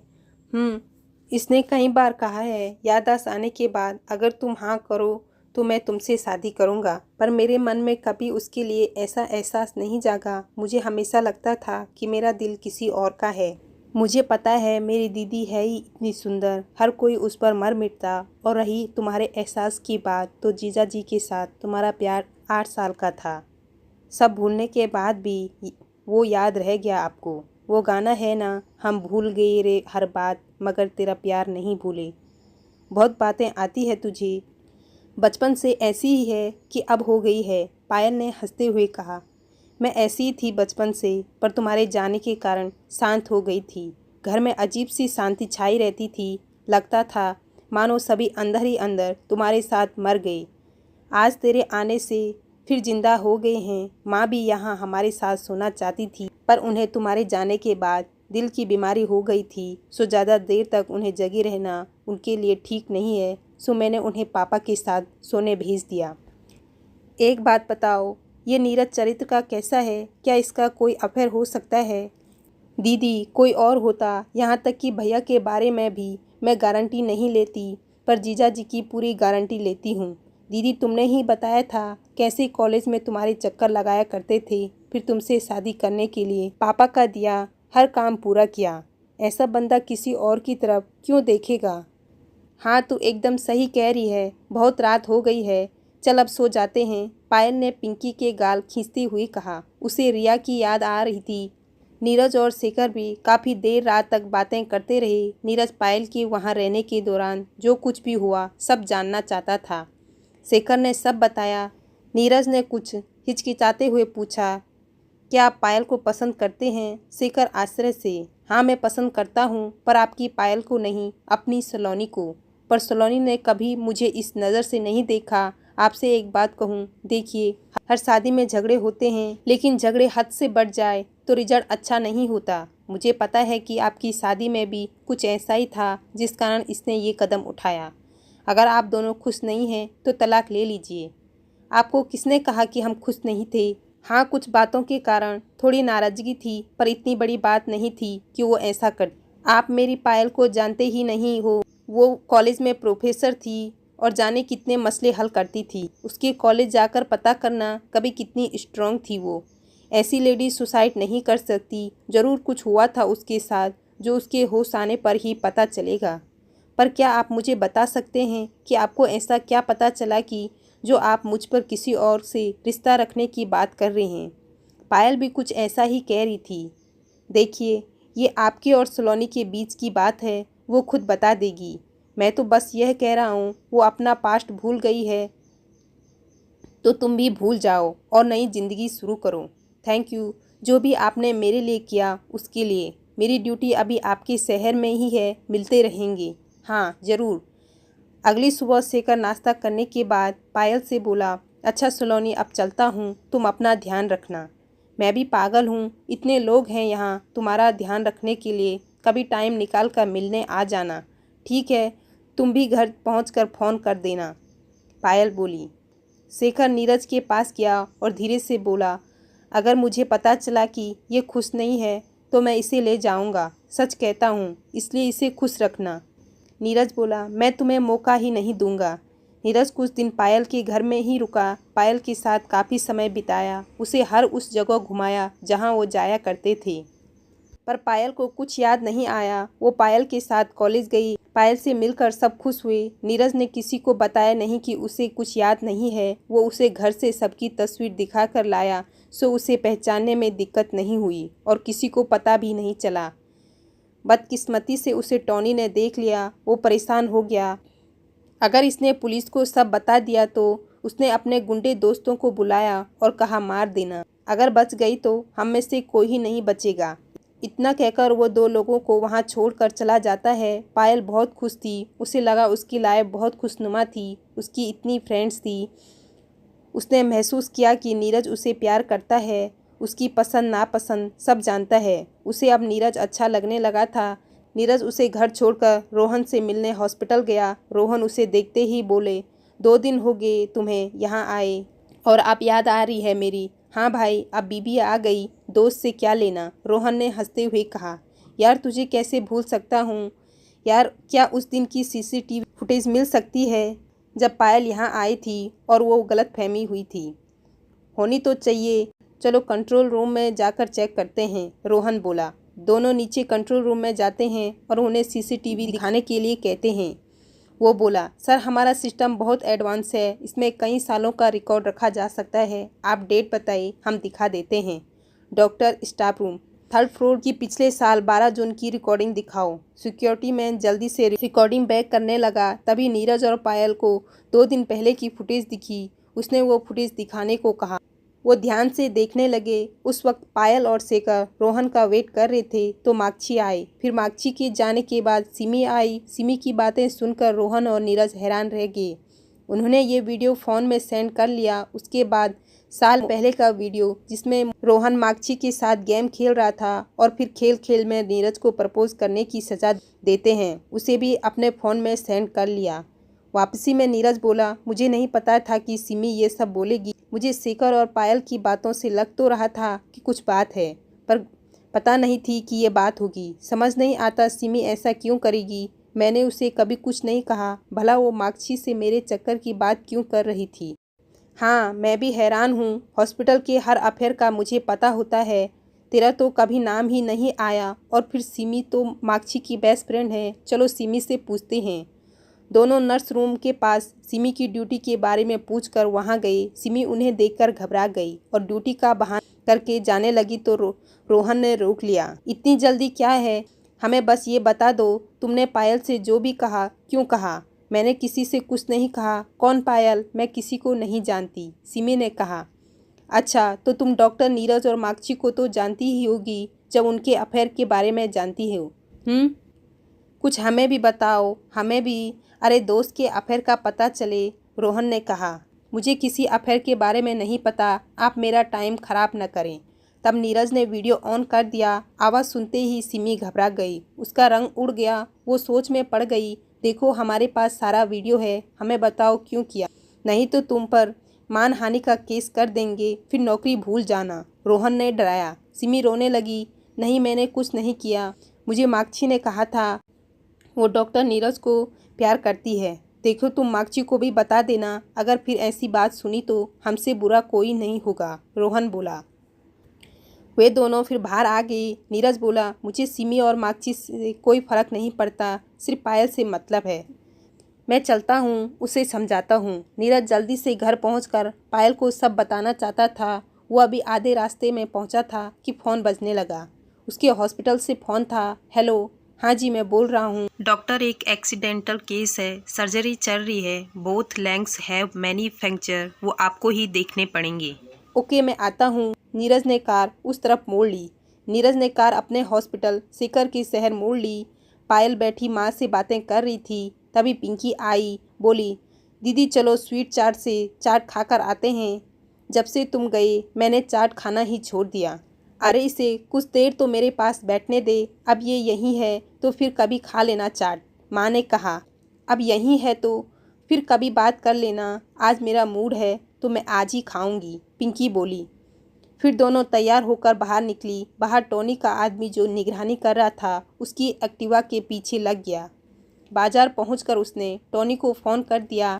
पायल और पिंकी चाट खाकर बाजार से छोटा मोटा सामान खरीदने के बाद वापस आ रही थी कि पीछे से आती एक कार ने उन्हें जोर से टक्कर मार दी। वो दोनों उछलकर दूर गिरी, उनका सामान सड़क पर बिखर गया। कार देखते ही देखते आंखों से ओझल हो गई। सब कुछ इतनी जल्दी हुआ कि लोग कार का नंबर तो क्या रंग भी न देख पाए। जल्दी से किसी ने एम्बुलेंस बुलाई। आनन फानन में उन्हें हॉस्पिटल पहुंचाया। उनके फ़ोन से उनके पापा को फ़ोन किया। कुछ ही देर में उनके पापा और भैया वहां पहुंच गए। नीरज को फ़ोन लगाया पर उसने उठाया नहीं। उनके भाई पंकज ने बहुत बार फ़ोन लगाया पर किसी ने उठाया नहीं। रोहन भी आ गया था। उसने अंदर जाकर उनका हाल चाल पूछा, फिर बाहर आके पंकज को बताया, डरने की कोई बात नहीं है, दोनों खतरे से बाहर है। पिंकी की बाह में फ्रैक्चर हुआ है और पायल को थोड़ा सा रगड़ें वगैरह लगी है। समझ नहीं आता कि एक्सीडेंट कैसे हुआ। पुलिस आई थी, हिट एंड रन का केस बता रही थी। उन्हें कुछ भी अजीब नहीं लगा पर इंस्पेक्टर समीर को शक हो रहा था कि पायल के आने के बाद ही ऐसा क्यों हुआ। वो हर पॉइंट की जांच कर रहे थे, पंकज ने बताया।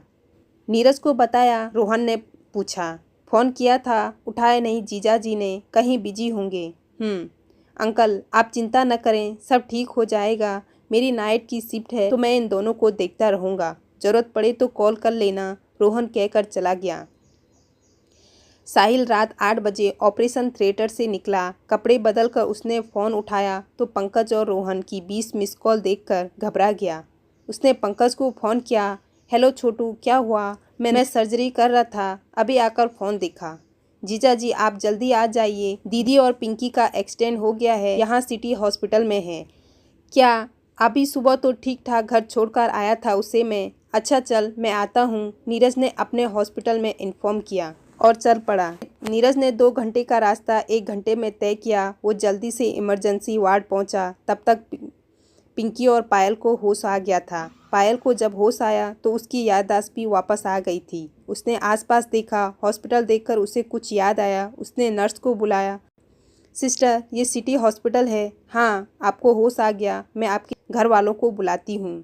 जी मेरे पति डॉक्टर नीरज आपके हॉस्पिटल में ऑर्थोपेडिक्स हड्डियों के डॉक्टर हैं। ओ आप मिसेस नीरज हैं, रेस्ट कीजिए, मैं बुलाती हूँ। नर्स के बाहर आते ही सभी उनके पास आ गए। नर्स ने बताया आपके पेशेंट को होश आ गया। सभी भागकर अंदर गए। पायल ने सबकी तरफ देखा, फिर बोली, माँ पापा मुझे लगा था मैं नहीं बचूंगी। ऐसा नहीं कहते बेटा, तुझे कुछ नहीं हो सकता, पापा ने कहा। माँ से कुछ कहा नहीं जा रहा था, बस वो रोए जा रही थी। तभी पंकज और नीरज अंदर आ गए। माँ पापा बाहर चले गए। पायल नीरज को देखती ही बोली, तुम हमेशा की तरह फिर लेट, इसी हॉस्पिटल में होकर भी लेट आए। दीदी जीजा जी तो दूसरे शहर से आए हैं, पंकज बोला। दूसरे शहर क्या करने गए थे? क्या मुझे ढूंढने गए थे? पर किस्मत देखो मैं यहाँ आ गई। पायल तुम ठीक तो हो? नीरज को उसकी बातों से कुछ शक हुआ। ठीक हूँ। अच्छा मेरे कॉलेज में बता देना। नीरज कल टोनी वो जो मेरे कॉलेज में था उसने मुझे नहर में फेंक दिया था। नीरज ने उसके मुंह पे हाथ रख दिया और बोला, चुप, मेरी बात ध्यान से सुनो। फिर उसने धीरे धीरे पायल को समझाया कि वो किसी से ना कहे कि उसकी याददाश्त वापस आ गई। पायल याददाश्त? नीरज अभी किसी को कुछ मत बोलना, उसने कहा। मुझे मिलने सब आए, पिंकी क्यों नहीं आई? पिंकी तुम्हारे साथ ही तो थी जब एक्सीडेंट हुआ। उसकी बाँह टूट गई और कुछ चोटें लगी है, इसी हॉस्पिटल में एडमिट है। क्या मेरे साथ? मैं तो अकेली थी जब उसने मुझे नहर में फेंका। पिंकी वहाँ कब और कैसे आई? क्या तुम्हें पता नहीं? अच्छा आज डेट क्या है? ऐसे क्यों पूछ रहे हो? मुझे सब याद है। कल 12 जून थी और आज 13 है। मैं कैसे भूल सकती हूँ कि कल हमारी लड़ाई हुई थी और मैं नहर में गिरी। ओ गॉड, ये क्या?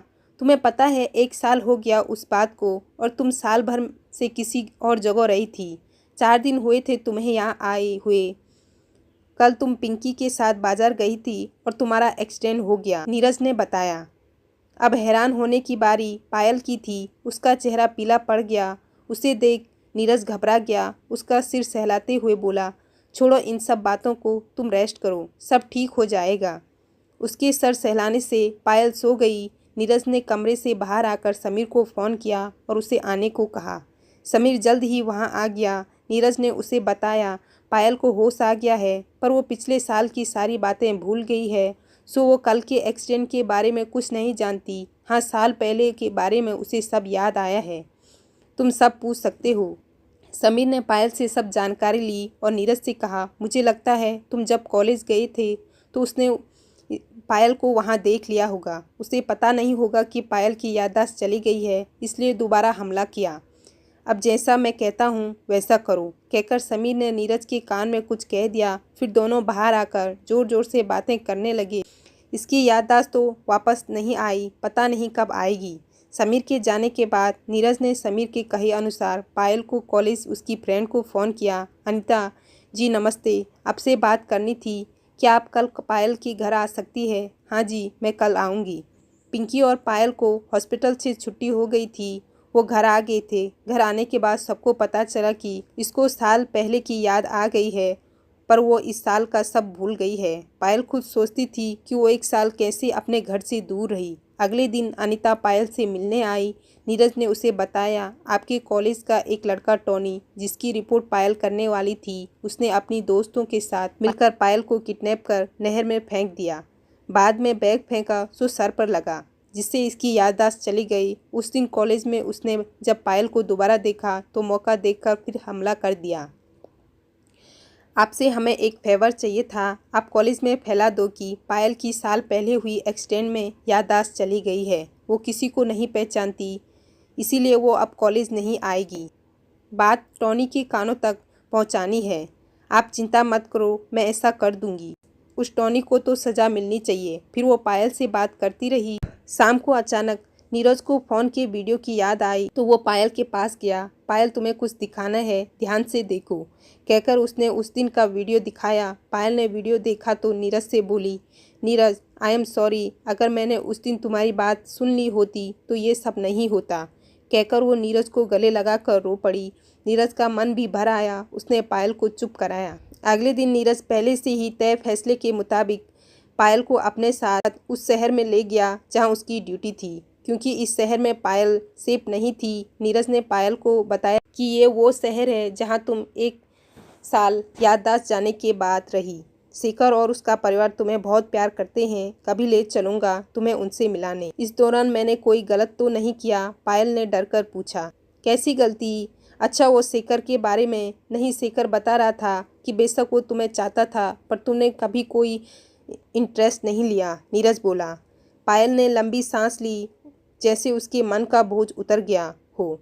उसे लगा था कहीं याददाश्त जाने के कारण उसने किसी और से रिश्ता तो न बना लिया हो। उसने नीरज का हाथ पकड़ लिया और बोली, मेरे कारण आपको बहुत परेशानी हुई होगी। नीरज ने उसके आंसू पोंछे हुए कहा, हम पति पत्नी हैं, हर सुख दुख में हमें मिल के सहने हैं। आज कहा, ऐसा दोबारा मत कहना। पायल को ये घर अच्छा लगा। अगले दिन नीरज के जाने के बाद उसने घर की सफाई की, फिर खाना बनाने लगी तो नीरज का फ़ोन आया। हेलो नीरज, मैं खाना बना रही थी। अच्छा बताओ क्या बनाऊं? तुम्हें किसने कहा खाना बनाने को? मैं बाहर से ले आता। तुमसे रेस्ट नहीं किया जाता क्या?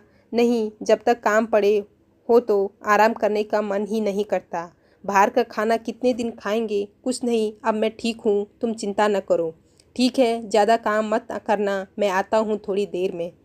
उसे फ़ोन करने के बाद नीरज ने शेखर को फ़ोन किया। हेलो शेखर, मैं बोल रहा हूँ नीरज। ओ हेलो, क्या हाल है? सलोनी कैसी है? शेखर बोला। उसी के कारण फ़ोन किया है। तुम मिल सकते हो? मैं आधे घंटे में फ्री हो जाऊंगा। अगर तुम आ सकते हो तो तुमसे बात करनी थी। ओके, 2 बजे मेरा लंच ब्रेक है। 1 घंटे का ब्रेक होता है। यहाँ मेरे ऑफिस आ सकते हो तो आ जाओ, आकर बेल मार देना, कहकर शेखर ने फ़ोन रख दिया। वो सोचने लगा कि क्या बात होगी। ठीक समय पर नीरज शेखर के ऑफिस के बाहर आ गया। वो नीरज के साथ पास एक कॉफ़ी शॉप में आ गया। बैठते ही उसने पूछा, क्या बात है, सब ठीक तो है? ठीक तो है, पर कुछ गड़बड़ हो गया। पायल की याददाश्त वापस आ गई, पर वो तुम्हारे साथ बिताया 1 साल भूल गई, नीरज बोला। क्या? ये सब कब हुआ? तुमने मुझे बताया क्यों नहीं? पायल ने बताया कि उसके कॉलेज का एक गुंडा टाइप का लड़का है, वो हर बुरा काम करता था। पायल ने उसका कॉलेज में ड्रग्स बेचते हुए वीडियो बना लिया और उसे रिपोर्ट करने वाली थी कि उस दिन उसने पायल को किडनैप करके नहर में फेंक दिया, जहाँ से तुम उसे ले आए हो। उस दिन जब तुम पायल को छोड़ कर आए, उसके बाद कॉलेज गई, उसने पायल को देख लिया और फिर मौका देखकर पायल की एक्टिवा को मार दी, जिससे उसकी याददाश्त वापस आ गई, पर वो तुम्हें भूल गई। मैंने उन्हें तुम्हारे बारे में बताया है। अब मैं उसे अपने साथ ले आया हूँ, इस वक्त घर में है, तुम चलोगे मिलने? नीरज ने सब कुछ विस्तार से बताया। नहीं, मैं वहाँ कैसे जा सकता हूँ? ऐसा करते हैं, मैं जाकर माँ और सीमा को सब समझा दूंगा। कल शनिवार है, मेरी छुट्टी है, तुम पायल को लेकर घर आना। तुम्हारे घर फिर कभी आ जाएंगे, शेखर ने कहा। वापसी के वक्त शेखर ने कहा, तुम्हें जितना जाना है उससे ये पता चलता है तुम पायल से बहुत प्यार करते हो, इसलिए मैं सलोनी को बुला देता हूँ। अब वो तुम्हारी पायल है, बस तुम्हारी पायल। नीरज ने मुस्कुराकर शेखर के कंधे पर हाथ मारा और कहा, मुझसे दोस्ती करोगे? सौदा बुरा नहीं है, कहकर उसने नीरज के आगे हाथ बढ़ाया। शेखर ने भी हंसते हुए उसका हाथ पकड़ लिया। इस तरह शेखर और नीरज की दोस्ती हो गई। नीरज जब घर आया तो वो घर को देखता ही रह गया। घर इतना साफ और सजा हुआ कभी नहीं था। पायल पहले ऐसी नहीं थी। घर की साफ सफाई काम वाली करती थी, पायल ने कभी की ही नहीं थी। वो सोच रहा था, सच ही कहा है किसी ने, औरत घर को स्वर्ग बना देती है। नीरज ने पायल को देखा और प्यार से बोला, इतना काम क्यों किया? मैंने मना किया था ना, मैं हाथ धोकर आता हूँ। पायल ने डाइनिंग टेबल पर खाना लगाया। नीरज ने जब टेबल देखा, 3 सब्जियाँ, चावल, रोटी, चटनी और हलवा। नीरज ने हैरान होकर पूछा, ये सब तुमने बनाया? हाँ, क्यों, पहले भी तो बनाती थी, इसमें कौन सी नई बात है? पायल बोली। नीरज जानता था कि पायल ने ऐसा खाना पहले कभी नहीं बनाया था और वो एक सब्जी बड़ी मुश्किल से बनाती थी। उस पर भी ताने देती कि मैं ही खाना क्यों बनाऊं, मैं भी तो काम करती हूँ। क्या हुआ, पसंद नहीं आया? खाओ ना, पायल ने नीरज को कुर्सी पर बिठाते हुए कहा। नीरज खाना खाते हुए पायल में आए बदलाव को देख रहा था। कहाँ वो तो पहले वाली अकड़ और गुस्से वाली, बात बात पर चढ़ने और लड़ने वाली पायल, कहाँ ये खुश मिजाज और हंसने वाली पायल। नीरज पायल को देखकर बोला, पायल तुम्हारे हाथों में जादू है, जी करता है हाथ चूम लूं। सच में बहुत खुश हूँ तुम्हें वापस पाकर। रहने भी दो, आप तो बस यूं ही, पायल ने शर्माकर कहा। नीरज ने पायल का ये रूप भी आज देखा था। वो पहले वाली पायल को तो शर्माना आता ही नहीं था। नीरज को लगा कि शेखर के घर वालों के साथ रहने का असर है। उसे शेखर की याद आई तो वो बोला, पायल आज मैं शेखर से मिला था, उसने हम दोनों को कल घर पर बुलाया है। कल मेरी छुट्टी है, सुबह आराम से उठना, नाश्ते के बाद चलेंगे उनके घर। शेखर शाम को ड्यूटी के बाद घर आया, फिर नहा धोकर माँ के पास बैठा तो रिया भी चाय लेकर आ गई। शेखर ने गला साफ करते हुए कहा, आज डॉक्टर नीरज मिला था, वही सलोनी, नहीं पायल का पति। फिर उसने नीरज की बताई, सारी बातें बताई। सुनकर माँ और रिया खुश भी थी और दुखी भी। माँ बोली, कितना कुछ झेलना पड़ा है बेचारी को, पर मुझे तेरे लिए ज़्यादा दुख होता है। तू जिससे भी दिल लगाता है वो तुझे छोड़ जाती है, पर चिंता मत कर, तेरे लिए भी भगवान ने कोई न कोई ज़रूर बना रखी होगी। माँ, अब ऐसी बातें मत किया करो। अब वो हमारी सलोनी नहीं, किसी की पायल है और उसका पति बहुत ही अच्छा है। आज ही हमसे दोस्ती हुई है, मैंने उन्हें कल आने को कहा है। आप दोनों सुन लो, कोई भी ऐसी बात मत कर लेना जिससे उन्हें तकलीफ हो या उनके रिश्ते में फ़र्क आए। माना कि वो अच्छी लड़की थी इसलिए उसे पसंद करने लगा, पर वो अब किसी की पत्नी है, वो भी मेरे दोस्त की, इसलिए मैंने उसके बारे में सोचना छोड़ दिया। रात का खाना खाकर पायल बर्तन धोने लगी तो नीरज ने उसका हाथ पकड़कर बिठा लिया। तुम बैठो, बर्तन मैं कर दूंगा, तुम सुबह से काम में लगी हो, अभी पूरी तरह ठीक नहीं हुई हो। अरे नहीं, तुम भी तो सारा दिन काम करते हो, इतना सा काम तो मैं रोज़ करती ही हूँ। मैंने कहा ना, नहीं तो नहीं, बस बैठकर टीवी देखो। पायल बैठकर टीवी देखने लगी। जब नीरज आया तो पायल सो चुकी थी।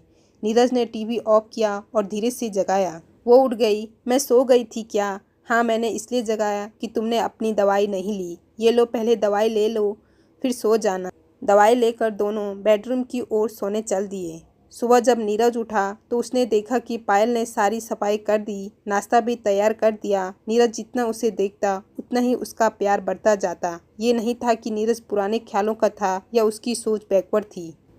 पर उसे पुरानी घमंडी पायल, जो दूसरों को खुद से नीचा समझती थी, जिसे कड़वी बातों से दूसरे का दिल छलनी करना अच्छा लगता था, जो गलती करके भी अपनी गलती नहीं मानती थी, जिसे सॉरी शब्द बोलना ही नहीं आता था, आज बात बात पर माफ़ी मांगती है और पूछती है कि मैंने गलत तो नहीं कहा।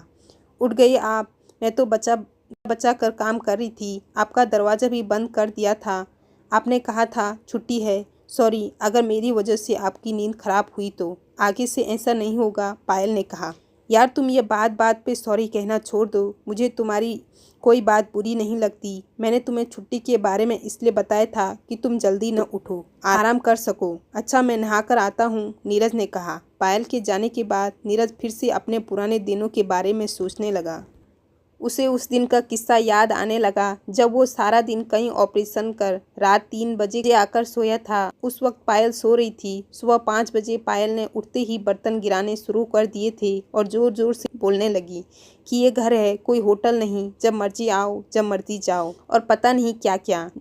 नीरज की नींद खराब हो गई, फिर वो भी बोलने लगा और ऐसा हर रोज लड़ाई होती रही। अब मेरी पायल हमेशा ऐसी ही रही।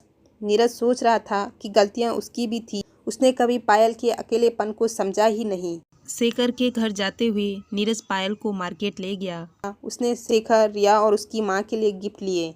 करीब 12 बजे वो शेखर के घर पहुंचे। पायल को देखकर सभी बहुत खुश हुए। पायल ने सबको एक एक करके गिफ्ट दिए। उन्होंने मना किया तो नीरज बोला, आंटी अगर आपकी बेटी और दामाद काफ़ी देर बाद घर आए और गिफ्ट लाए तो क्या आप नहीं लोगी? क्या आप हमें अपना नहीं समझती? अरे नहीं बेटा, ऐसा क्यों कहते हो? पायल हमारी ही है और तुम भी हमारे हो, इसलिए तुम्हारा कहना और तुम्हारे तोहफे सर आँखों पर, माँ बोली। पायल को उनके बारे में कुछ याद नहीं था। जैसे नीरज ने बताया था, उस बातों के जरिए वो उन्हें जानती थी। वो सबसे बड़े प्यार से मिली। सभी लिविंग रूम में आए। नीरज बैठा तो पायल उस बच्चे की तरह जो पहली बार पापा के साथ किसी के घर आया हो, नीरज के साथ चिपक कर बैठ गई और आसपास देखने लगी। नीरज सब भांप गया। उसने पायल का हाथ पकड़कर थपथपाया और कहा, पायल जाओ तुम रिया के साथ घर देखो, हमारा अपना ही घर है, ये सब अपने ही हैं। पायल अच्छे बच्चे की तरह रिया के पीछे चल दी। रिया ने उसे सारा घर दिखाया, फिर अंत में उसे उसके कमरे में ले गई। देख लो सॉरी पायल दी, आपका कमरा है, यहाँ आप पूरा 1 साल 3 महीने रहे। सब कुछ वैसा ही है जैसा आप छोड़ के गए थे। अगर आप अपना सामान ले जाना चाहते हो तो ले जा सकती हैं। पायल एक एक चीज़ को उठाकर देख रही थी। उसे हैरानी हो रही थी कि किस तरह की लड़की थी। ये बुक्स, ये कपड़े सब उसकी चॉइस से जुदा थी। उसने कुछ बुक्स ली और कपड़े और ज्वेलरी रहने दी। उसने रिया से कहा, रिया मैं कुछ बुक्स ले जाती हूँ, पर ये बाकी बुक्स, मेरे कपड़े और मेरे गहने मेरे चॉइस के नहीं है, तुम रख लो या किसी को दे देना। कोई बात नहीं, यहीं रहने दो, मैं पहन लूँगी। एक बात कहूँ, आप बहुत लकी हो जो नीरज जैसा पति मिला। सच कहूँ, जब आप यहाँ थी तो मैं अक्सर सोचा करती थी कि काश आप और शेखर भैया की शादी हो जाए, आपकी जोड़ी अच्छी लगेगी। पर आपकी और नीरज भैया की जोड़ी देखकर लगता है कि उस जोड़ी से लाख गुना बेहतर है। बस अब मैं आपको भाभी नहीं कह सकती तो क्या है, नीरज की शादी होगी तो भाभी मिल जाएगी, पर दीदी और थोड़ी मिलेगी। और हाँ, तुमने भी सही कहा, सच में नीरज बहुत ही अच्छे हैं, मेरी हर बात मानते हैं और मुझसे बहुत प्यार करते हैं। दुआ है हमारी ज़िंदगी किसी तरह कट जाए, पायल ने कहा। तभी माँ आ गई। क्यों नहीं, ऐसा ही होगा, अच्छे लोगों के साथ अच्छा ही होता है। तुम जितनी अच्छी हो उतना ही अच्छा नीरज। तभी तो रब ने तुम्हें ज़्यादा देर तक दूर न रख सका और तुम्हें फिर से मिला दिया। रब तुम्हारी जोड़ी को सदा बनाए रखे। देखो बेटी, जब उस दिन तुम जा रही थी तब तुम्हें कहा था कि अब ये तुम्हारा एक और घर है, जब चाहो जैसे चाहो आ सकती हो। शेखर और नीरज भी आ गए थे। शेखर बोला, अगर कभी नीरज ने कुछ कहा ना तो यहाँ आ जाना, नीरज को हम देख लेंगे। क्यों रिया? और क्या डॉक्टर होंगे अपने हॉस्पिटल में? हमारी प्यारी पायल को तंग किया तो अंजाम खुद ही तय कर लें। रिया ने भी हंसते हुए मजाक किया। ना भाई ना, इतनी सपोर्ट रखने वाली पायल से लड़कर मैंने मरना है क्या? तौबा मेरी तौबा। नीरज ने अपने कान पकड़कर हंसते हुए कहा। उसकी यह बात सुनकर सब हंस दिए। पायल को बिल्कुल नहीं लग रहा था कि वो अजनबियों में है। नीरज से शेखर की माँ ने पूछा, बेटा तुम्हारे माँ बाप तुम्हारे साथ रहते हैं, उन्हें भी ले आते। नहीं आंटी, जब मैं छोटा था तब मेरी माँ का देहांत हो गया था और 3 साल हुए पापा भी मुझे छोड़ गई। अब अकेला हूँ, न माँ बाप न कोई भाई बहन, बस एक पायल ही है मेरी अपनी। ऐसा क्यों बोल रहे हो बेटा, हम हैं ना, हमें अपनी फैमिली समझो, शेखर की माँ बोली। अरे वाह, हाँ भैया ये ठीक है, मैं भी अपनी फ्रेंड को बताऊंगी कि डॉक्टर नीरज मेरे भाई हैं और पायल दी मेरी भाभी बन जाएगी, मेरी तो टौर बन जाएगी। रिया ने चहकते हुए कहा, हाँ यार, मैं हूं ना, कल दोस्त बने थे, आज से भाई बन जाएंगे। ठीक है ना पायल भाभी, शेखर ने भी हाँ में हाँ मिलाई। ये तो मेरा जैकपॉट खुल गया, माँ तो मिली, साथ में इतने अच्छे भाई बहन भी मिल गए। नीरज ने उठकर माँ, शेखर और रिया को गले लगा लिया। अरे भाई मुझे भी तो ले लो, मुझे अकेला क्यों छोड़ दिया। पायल बोली, तुम्हें कैसे छोड़ सकते हैं, तुम्हारे कारण ही तो ये सब मिले हैं। नीरज ने पायल को भी ग्रुप हग में शामिल कर लिया। सभी काफ़ी रात तक हंसते खेलते रहे। पायल काफ़ी थक गई थी। नीरज ने उसका थका फेस देखकर बोला, अच्छा शेखर, अब हम चलते हैं, काफ़ी समय हो गया है। उठकर चलने लगा। फिर माँ से बोला, आंटी एक काम तो मैं भूल ही गया, घर में काम करने वाली बाई चाहिए थी। पायल खुद ही सारा काम करती है, जबकि अभी अच्छी तरह से ठीक भी नहीं हुई है। अच्छा, मैं अपनी बाई से बात करूँगी, तुम्हारे उधर आती हुए तो। घर आए तो दोनों बहुत खुश थे। नीरज ने पायल को खुश देखकर पूछा, कैसा लगा। बहुत अच्छे लोग हैं, मुझे खुशी है कि मैं 1 साल तक ऐसे परिवार में रही। मेरी किस्मत बड़ी अच्छी है जो आप जैसा पति मिला। फिर याददाश्त जाने के बाद ऐसे लोग मिल गए, पायल ने कहा। सच बताऊं पायल, जब मैं शेखर से पहली बार मिला तो मुझे उससे जलन हुई थी। मुझे डर भी लगा था कि कहीं तुम मुझे छोड़कर शेखर की हो जाओगी। उस दिन जब हम 1 साल बाद मिले थे, मैंने तुम्हारा हाथ पकड़ा तो तुमने मेरा हाथ छुड़ाकर शेखर का हाथ पकड़ लिया था। जैसे आज वहाँ तुम उनके बीच मुझसे चिपक रही थी, इसी तरह उस दिन शेखर से चिपक रही थी।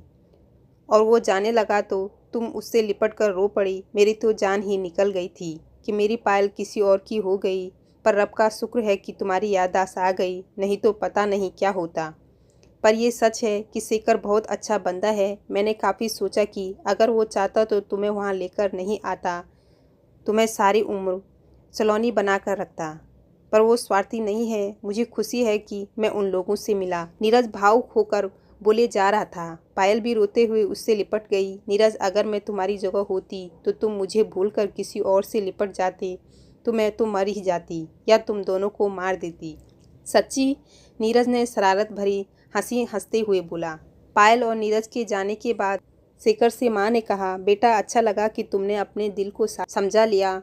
मुझे दुख हुआ था पर तुमने उसे भाभी कहा, पर फिर खुशी भी हुई। इसी में तुम दोनों की भलाई है। माँ, कल जब नीरज का दोस्त माना था तभी से पायल मेरी भाभी हो गई थी। मैं रिश्तों में बेईमानी नहीं करता। वैसे भी नीरज बहुत अच्छा है और पायल से बहुत प्यार करता है, वरना कौन सा पति अपनी पत्नी को दूसरे आदमी की बाहों में देख सकता है। उस दिन जब मैं पायल को वहाँ छोड़कर आ रहा था, नीरज तभी आया था। उसने पायल का हाथ पकड़ा तो वो हाथ छुड़वाकर मुझसे लिपट गई। नीरज को गुस्सा आया, पर गुस्से से कहीं ज़्यादा वो पायल से प्यार करता था, इसलिए उसकी खुशी के लिए मुझे वहीं रोक लिया। नीरज जैसा पति किस्मत वालों को मिलता है। मैं उन दोनों के लिए खुश हूँ। नीरज हॉस्पिटल में जब काम करके फ्री हुआ तब उसने अनीता को फ़ोन किया। हेलो जी, नमस्ते, मैं पायल का हस्बैंड नीरज बोल रहा हूँ। जो मैंने कहा था आपने वो किया। नमस्ते पायल, कैसी है? अब ठीक है, आपने जैसा कहा था मैंने वैसा ही किया। टॉनी को भी पता लग गया होगा, उसके टीचर बता रहे थे। उसका फ़ोन आया था कि वो मंडे से कॉलेज ज्वाइन करेगा। इतने दिन बीमार होने का बहाना लगाकर घर में बैठा था। जैसे ही आएगा मैं आपको बता दूंगी। अनीता ने आसपास देखकर खाली जगहों में जाकर धीमी आवाज़ में सब बताया। नीरज बोला, हाँ पायल अब बिल्कुल ठीक है। जब टॉनी आएगा आप मुझे फ़ोन पर बता देना। मैं आपको एक नंबर सेंड कर दूंगा, आप उससे सीधा बात कर लीजिएगा। नंबर इंस्पेक्टर समीर का है, वो मेरा फ्रेंड है और ये केस वही हैंडल कर रहा है। मदद करने के लिए आपका बहुत बहुत शुक्रिया। नीरज ने फ़ोन बंद करके समीर को फ़ोन किया। यार क्या हाल है? मेरा तो ठीक है, तू सुना? इतने दिन हुए कोई खबर नहीं। भाभी तो ठीक है ना? समीर बोला, हाँ अब ठीक है। केस का क्या हुआ? कुछ खबर मिली टॉनी की? नहीं, साला बड़ा ही शातिर है, कुछ पता नहीं चल रहा। साला कहाँ छुप बैठा है, समीर ने गुस्से से कहा। मेरी अभी अनीता से बात हुई, वो कह रही थी कि टॉनी मंडे से कॉलेज आएगा। मैंने अनीता को तेरा नंबर दे दिया, तुम्हें उसका नंबर भेज दूंगा, तुम दोनों आपस में सीधे बात कर लेना। वैसे एक बात कहूँ, अनीता दिखने में भी सुंदर है और कुंवारी भी है, देख लेना ट्राई करके, शायद इस बार सच्चा प्यार मिल जाए। सच्चा प्यार का तो पता नहीं, बस तेरा केस सॉल्व हो जाए। अच्छा नंबर भेज, मैं खुद बात करके देखता हूँ, समीर बोला। नीरज ने दोनों को एक दूसरे का नंबर भेज दिया। घर पर पायल काम करके फ्री हुई तो बेल बजी। उसने सोचा नीरज जल्दी आ गया, पर जब डोर खोला तो रिया थी। ओ रिया, तुम हो? कैसी हो? अकेले आए हो क्या? लगता है नीरज भैया का इंतजार हो रहा है। हम भी पागल हैं, कॉलेज से जल्दी फ्री हुए तो सोचा चलो अपनी भाभी से मिल आए, मगर भाभी को तो भैया के सिवा और किसी की जरूरत ही नहीं, रिया ने पायल को छेड़ते हुए कहा। नहीं पगली, वो इस वक्त कहाँ आते हैं, वो तो शाम तक आते हैं। और तू सुना, घर पर सब ठीक है? पायल ने सफाई दी। अरे रहने दो, आपके चेहरे पे साफ लिखा है नीरज जी क्यों नहीं आए, हा हा हा, कहकर रिया हंसने लगी। पायल ने उसे प्यार से थप्पड़ लगाया और बोली, बड़ी आई चेहरा पड़ने वाली। अच्छा तू बैठ, मैं नहा कर आती हूँ, फिर चाय बना लेंगे। भाभी, आप कह रही थी कि मुझे पढ़ाएंगी, मुफ्त की ट्यूशन लेने आई हूँ। ऐसा कीजिए, आप नहा लो, चाय मैं बनाती हूँ। आप मुझे बस किचन बता दीजिए कहाँ है, रिया ने पूछा। पायल उसे बताकर नहाने चली गई। वो नहाकर आई, तब तक रिया ने चाय बना ली थी। दोनों ने चाय पीते पीते खूब गप्पे मारी। फिर रिया अपनी किताबें निकालकर पायल से कुछ कुछ पूछने लगी। इसी बीच रिया को माँ का फ़ोन आया और पायल को नीरज का फ़ोन आया। दोनों को पढ़ाई में पता ही नहीं चला कब शाम हो गई। वो तो जब नीरज घर आया तब उन्हें ध्यान आया कि इतना समय हो गया। तब रिया बोली, ओ इतना टाइम हो गया, अब मैं चलती हूँ, अब भैया आ गए हैं, लो भैया संभालो अपनी पत्नी को। रिया ने पायल का हाथ नीरज को पकड़ाते हुए कहा। ठीक है, चल पहले तुझे घर छोड़ आऊँ। पायल, मैं इसे छोड़कर आता हूँ, तुम डोर ध्यान से खोलना, नीरज ने पायल को कहा। अरे भैया, मैं कोई बच्ची थोड़ी हूँ, आप भाभी के पास रहिए, मैं चली जाऊंगी, बचपन से इन्हीं गलियों में पली बड़ी हूँ। अच्छा भाभी, चलती हूँ, कल फिर आऊँगी, रिया बोली। दोनों बात करते करते बाहर आ गए। पायल ने दरवाज़ा लगा लिया था। नीरज ने रिया से कहा, थैंक यू, तुम मेरे एक कहने पे आ गई, मुझे उसे अकेला छोड़कर चिंता लगी रहती है। भैया, बहन भी कहते हो और थैंक यू भी कहते हो, बात हजम नहीं हुई, मेरी भी तो भाभी है, इसमें क्या बात है। माँ को पहले ही कह दिया था भाभी के सामने फ़ोन करके, और हमने ऐसा जताया कि उन्हें बिना बताए आई हूँ। आप बेफिक्र रहे, जितना दिन कहोगे आ जाऊँगी। मैंने भाभी से कहा है मैं पढ़ने आई हूँ, उन्हें पता नहीं चलेगा, रिया ने कहा। पायल ने दरवाज़ा बंद तो कर दिया था, पर वो खिड़की पर खड़े होकर उन्हें जाते हुए देखना चाहती थी। उसने उनकी सारी बातें सुन ली। नीरज उसके लिए कितना सोचता है, ये सोचकर उसकी आंखें भर आई। रिया को भेजकर नीरज अंदर आ गया। पायल ने भी नीरज को पता नहीं लगने दिया कि उसे पता चल गया है। वो रिया के बारे में बात करती रही। शेखर का घर। रिया ने घर पहुंचकर पायल को फ़ोन किया। भाभी, मैं घर पहुंच गई, ठीक है कल टाइम पर आ जाऊंगी।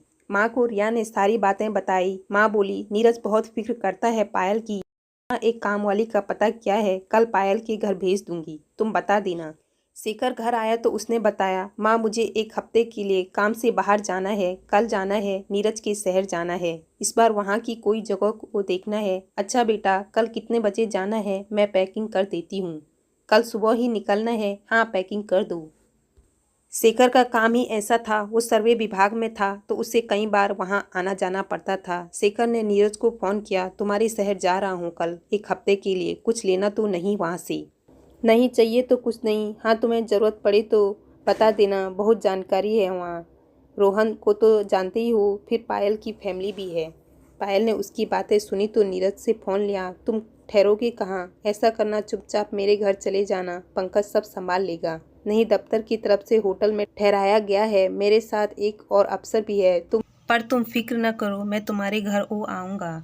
फ़ोन रखने ही वाला था कि रिया ने फ़ोन ले लिया। बोली, भाभी माँ कह रही थी कि कोई बाई से बात हुई है, वो कल आपके शहर आएगी। फिर फ़ोन शेखर को देते हुए बोली, ये लो अब काट दो। फ़ोन रखकर शेखर माँ के साथ पैकिंग करने लगा। फिर उसने माँ को पायल से हुई बात बताई। माँ बोली, ठीक ही तो है, उसके घर जरूर जाना, और हाँ पिछली बार खाली हाथ गए थे, इस बार कुछ ले जाना, कोई फल या मिठाई ले जाना। अनीता का घर। अनीता ने समीर को फ़ोन किया। हेलो इंस्पेक्टर, वो मैं पायल की फ्रेंड अनीता बोल रही हूँ, पहचाना मुझे? हाँ जी पहचान लिया, बताइए कोई खबर है टॉनी की? समीर ने पूछा। जी हाँ, वही बताने को फ़ोन किया। वो शायद कल आएगा क्योंकि उसके अटेंडेंस शॉर्ट का नोटिस भेजा था हमने, तो उसके पापा ने कहा कि वो कल आ जाएगा। उसके पापा मशहूर बिल्डर हैं, बाप के पैसों ने ही बिगाड़ कर रखा है उसे। आप मुझे अपनी कोई फ़ोटो दे दीजिए, आपकी आवाज़ तो बहुत अच्छी है, सूरत देख लूँ, समीर ने मजाक करते हुए कहा।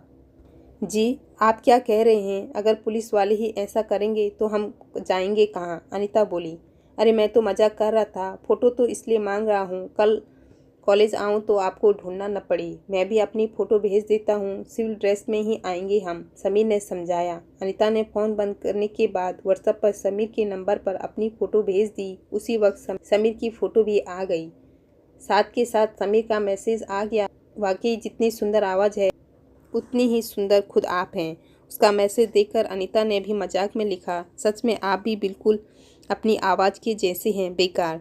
तभी समीर ने मैसेज दिया, देखिए इस तरह दिल तो न तोड़िए, इतने भी बुरे नहीं हैं हम। अनीता ने लिखा, क्या करें, हम भी झूठ नहीं बोल सकते। समीर के पास कोई आ गया तो उसने फ़ोन रख दिया। अनीता ने सोचा कि वो नाराज़ हो गया तो उसने फिर मैसेज में लिखा, मैं तो मजाक कर रही थी, बहुत हैंडसम हैं आप, मैंने आज तक आपसे हैंडसम बंदा नहीं देखा। अनीता वेट कर रही थी।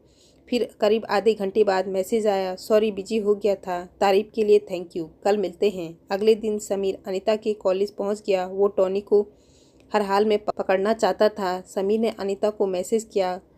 अनीता बाहर आ गई। समीर को बताया कि वो लेफ्ट साइड की क्लास में है। समीर ने सुनकर कहा, ठीक है अब आप जाइए, कहीं वो आपको मेरे साथ देख न ले। अनीता जल्दी से वापस चली गई। समीर ने अपने साथियों को लेफ्ट साइड की क्लास के बाहर आने को कहा। उन्होंने क्लास को घेर लिया। समीर अंदर आ गया। क्लास चल रही थी। प्रोफेसर से बात करके समीर ने टॉनी को बाहर बुलाया।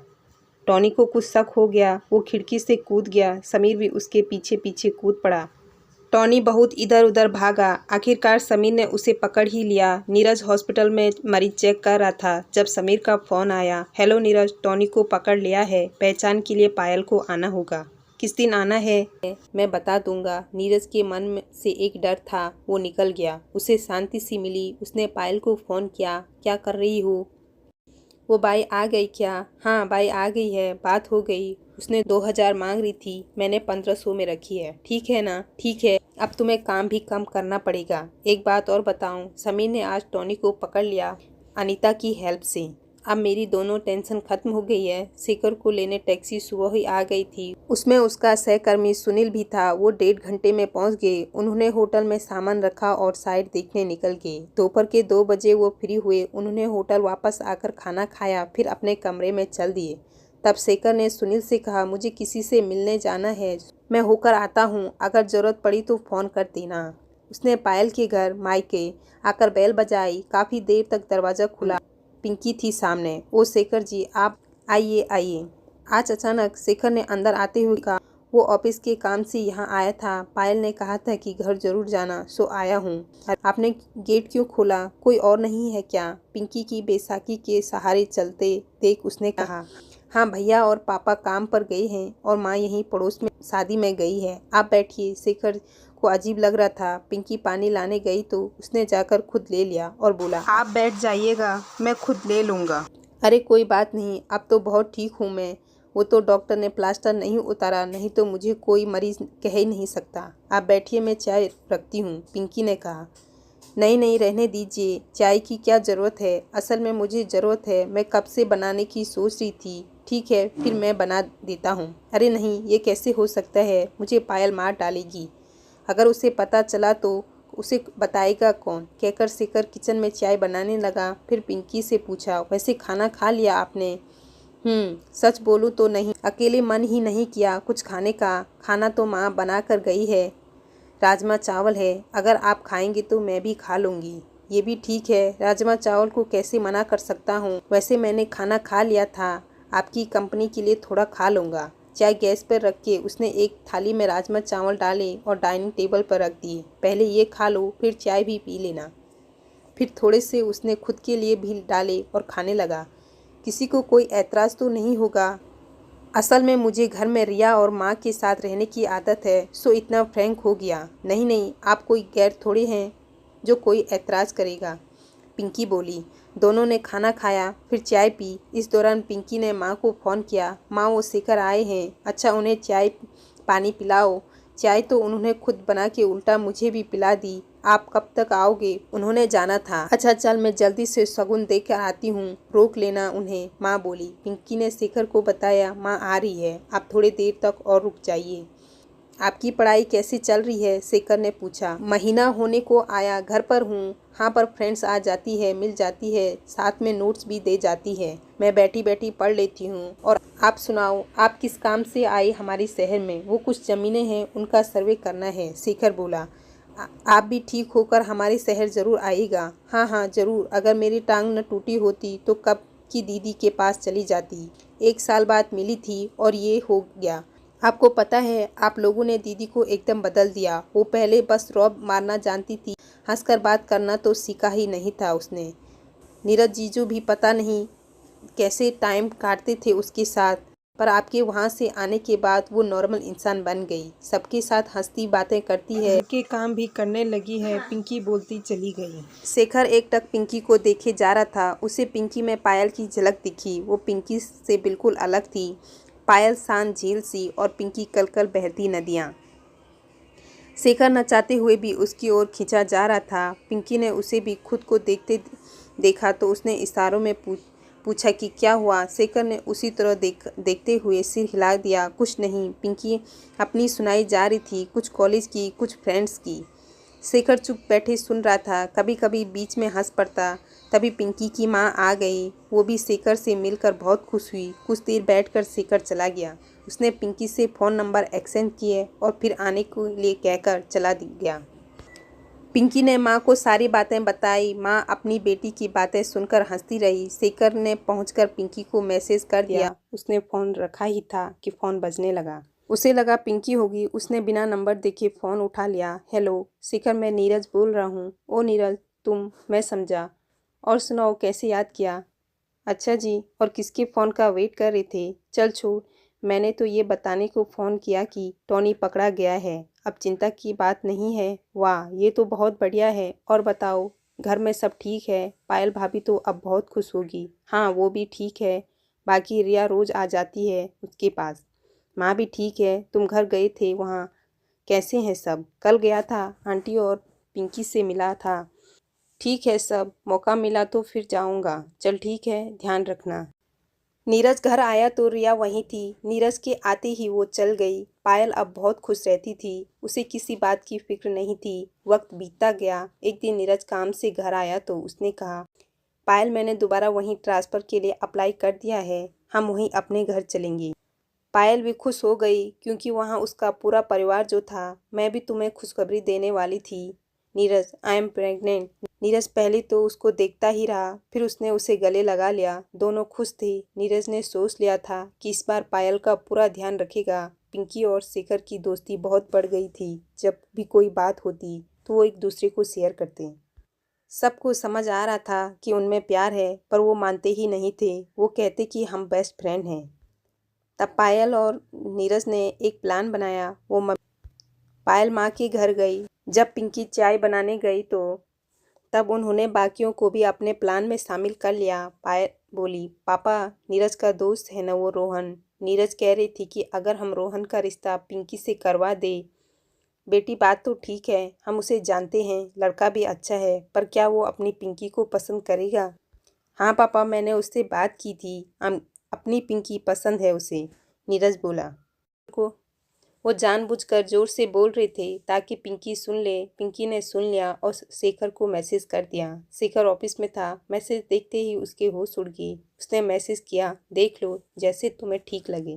पिंकी, तो क्या मैं हाँ कर दूँ? शेखर, मैंने कहा ना, जैसा तेरा दिल कहे वो कर। पिंकी, मैंने ही फैसला करना था तो तुझसे क्यों पूछती? शेखर, देख, रोहन अच्छा लड़का है। हाँ, अगर तुझे कोई और पसंद है तो उससे कह दे। पिंकी, तुझे इससे कोई फर्क नहीं पड़ता। शेखर, पड़ता भी तो तुझे क्या, तू अपना देख। क्या करने लगी पिंकी? चाय को इतना टाइम लगा दिया। ला, मैं डालती हूँ, तू जा, सब तुझे बुला रहे हैं, माँ ने आकर कहा। पिंकी लिविंग रूम में आ गई। अब उसे तो पता था कि वो शेखर को चाहती है, पर शेखर ने उसे कभी कुछ कहा नहीं। उसके कमरे में आते ही पायल ने पूछा, पिंकी तुझे रोहन पसंद है? उसे तो तू पसंद है। दीदी अभी मेरी पढ़ाई चल रही है, इतनी जल्दी शादी कैसे कर सकती हूँ? इसमें चिंता की बात नहीं है, रोहन भी इसी शहर में है और उसे तेरे पढ़ने पर कोई एतराज़ भी नहीं। तू शादी की बात पढ़ लेना, नीरज बोला। मुझे कुछ वक्त दो, सोच कर बताऊंगी, पिंकी बोली। ठीक है सोच लो, पर ज़्यादा टाइम नहीं है तुम्हारे पास। मेरा मतलब तुम्हें जल्दी नहीं, रोहन को तो है, पायल बोली। फिर पिंकी के वहाँ से जाने के बाद सब हंस पड़े। पायल धीरे से बोली, पापा अब देखना दोनों कैसे भागते हैं आगे पीछे। नीरज को शेखर का फ़ोन आया। नीरज ने हंसते हुए स्क्रीन सबको दिखाया और बोला, ये लो देखा मेरी दवाई का असर। फिर सब चुप हो गए और नीरज बोला, हेलो शेखर, क्या बात है, आज कैसे याद किया? यार वो पिंकी कह रही थी कि तुम उसकी शादी की बात कर रही हो उस रोहन से। मुझे तो वो बंदा पसंद नहीं, कितनी तो शराब पीता है। तुम ऐसे बंदे को पिंकी को कैसे सौंप सकते हो? कमाल है, तुम्हें पता नहीं रोहन ने कब से शराब छोड़ दी और पिंकी के लिए वो कुछ भी कर सकता है। वैसे तुम्हें इस बात से क्यों फ़र्क पड़ता है? रोहन और पिंकी के बीच की बात है।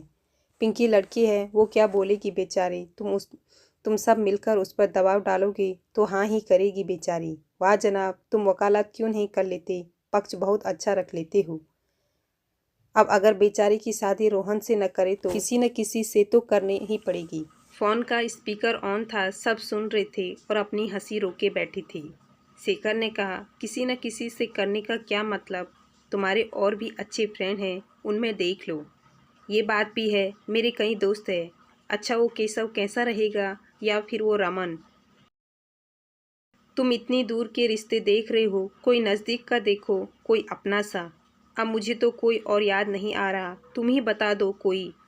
अब मैं क्या कहूँ, तुम्हें खुद सोचना चाहिए। पिंकी अपने कमरे में परेशान थी।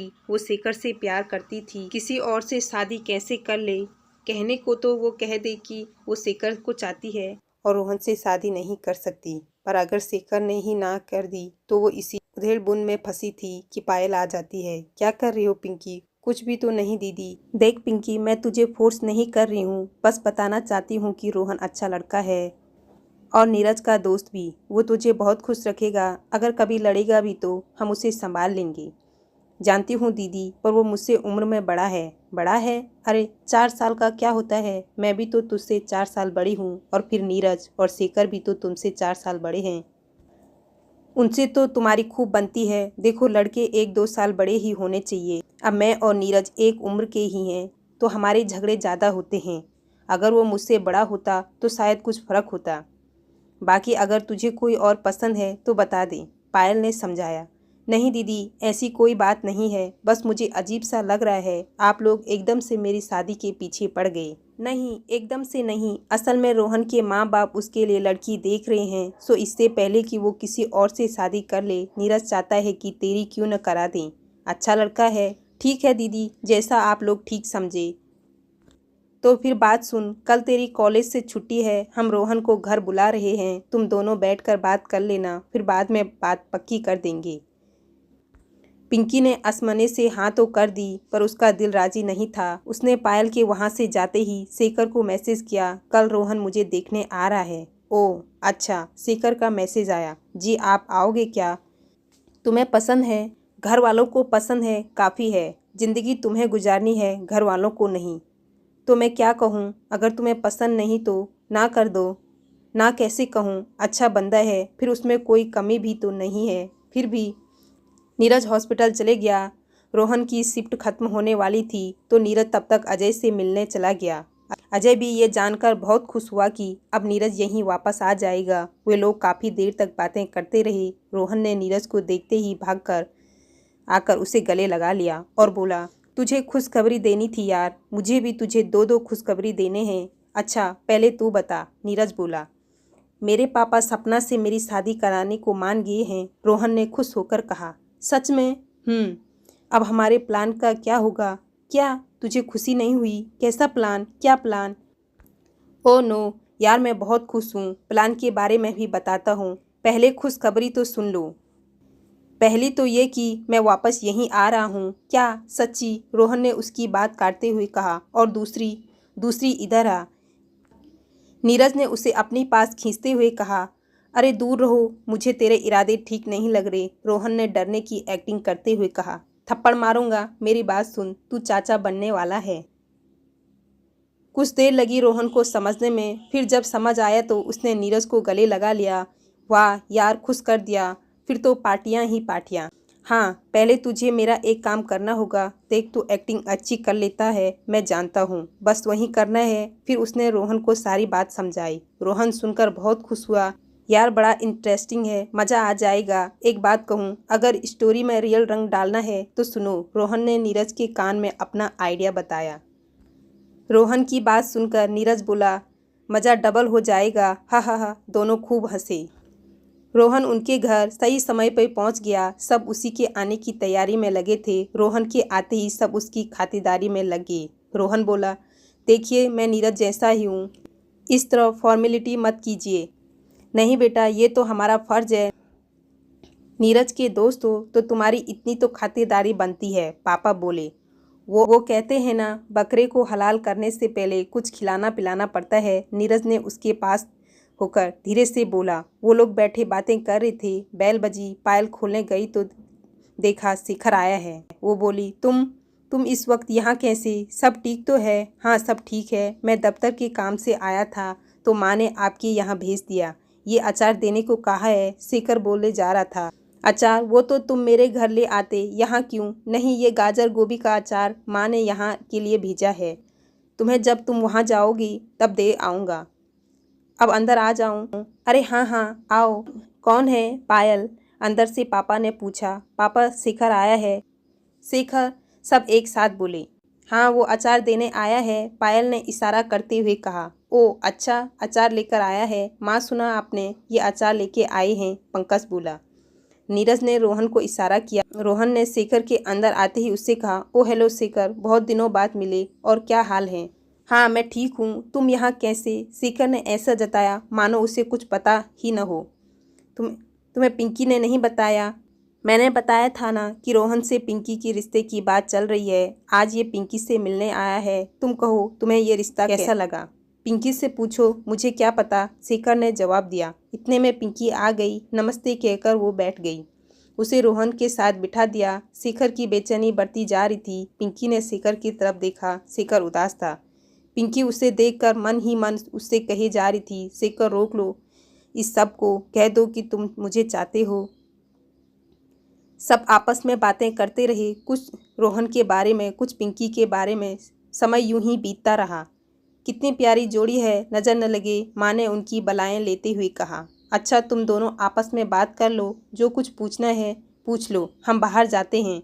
मुझे कुछ नहीं पूछना, पिंकी बोली। मुझे भी कुछ नहीं पूछना, मुझे पिंकी पसंद है, रोहन बोला।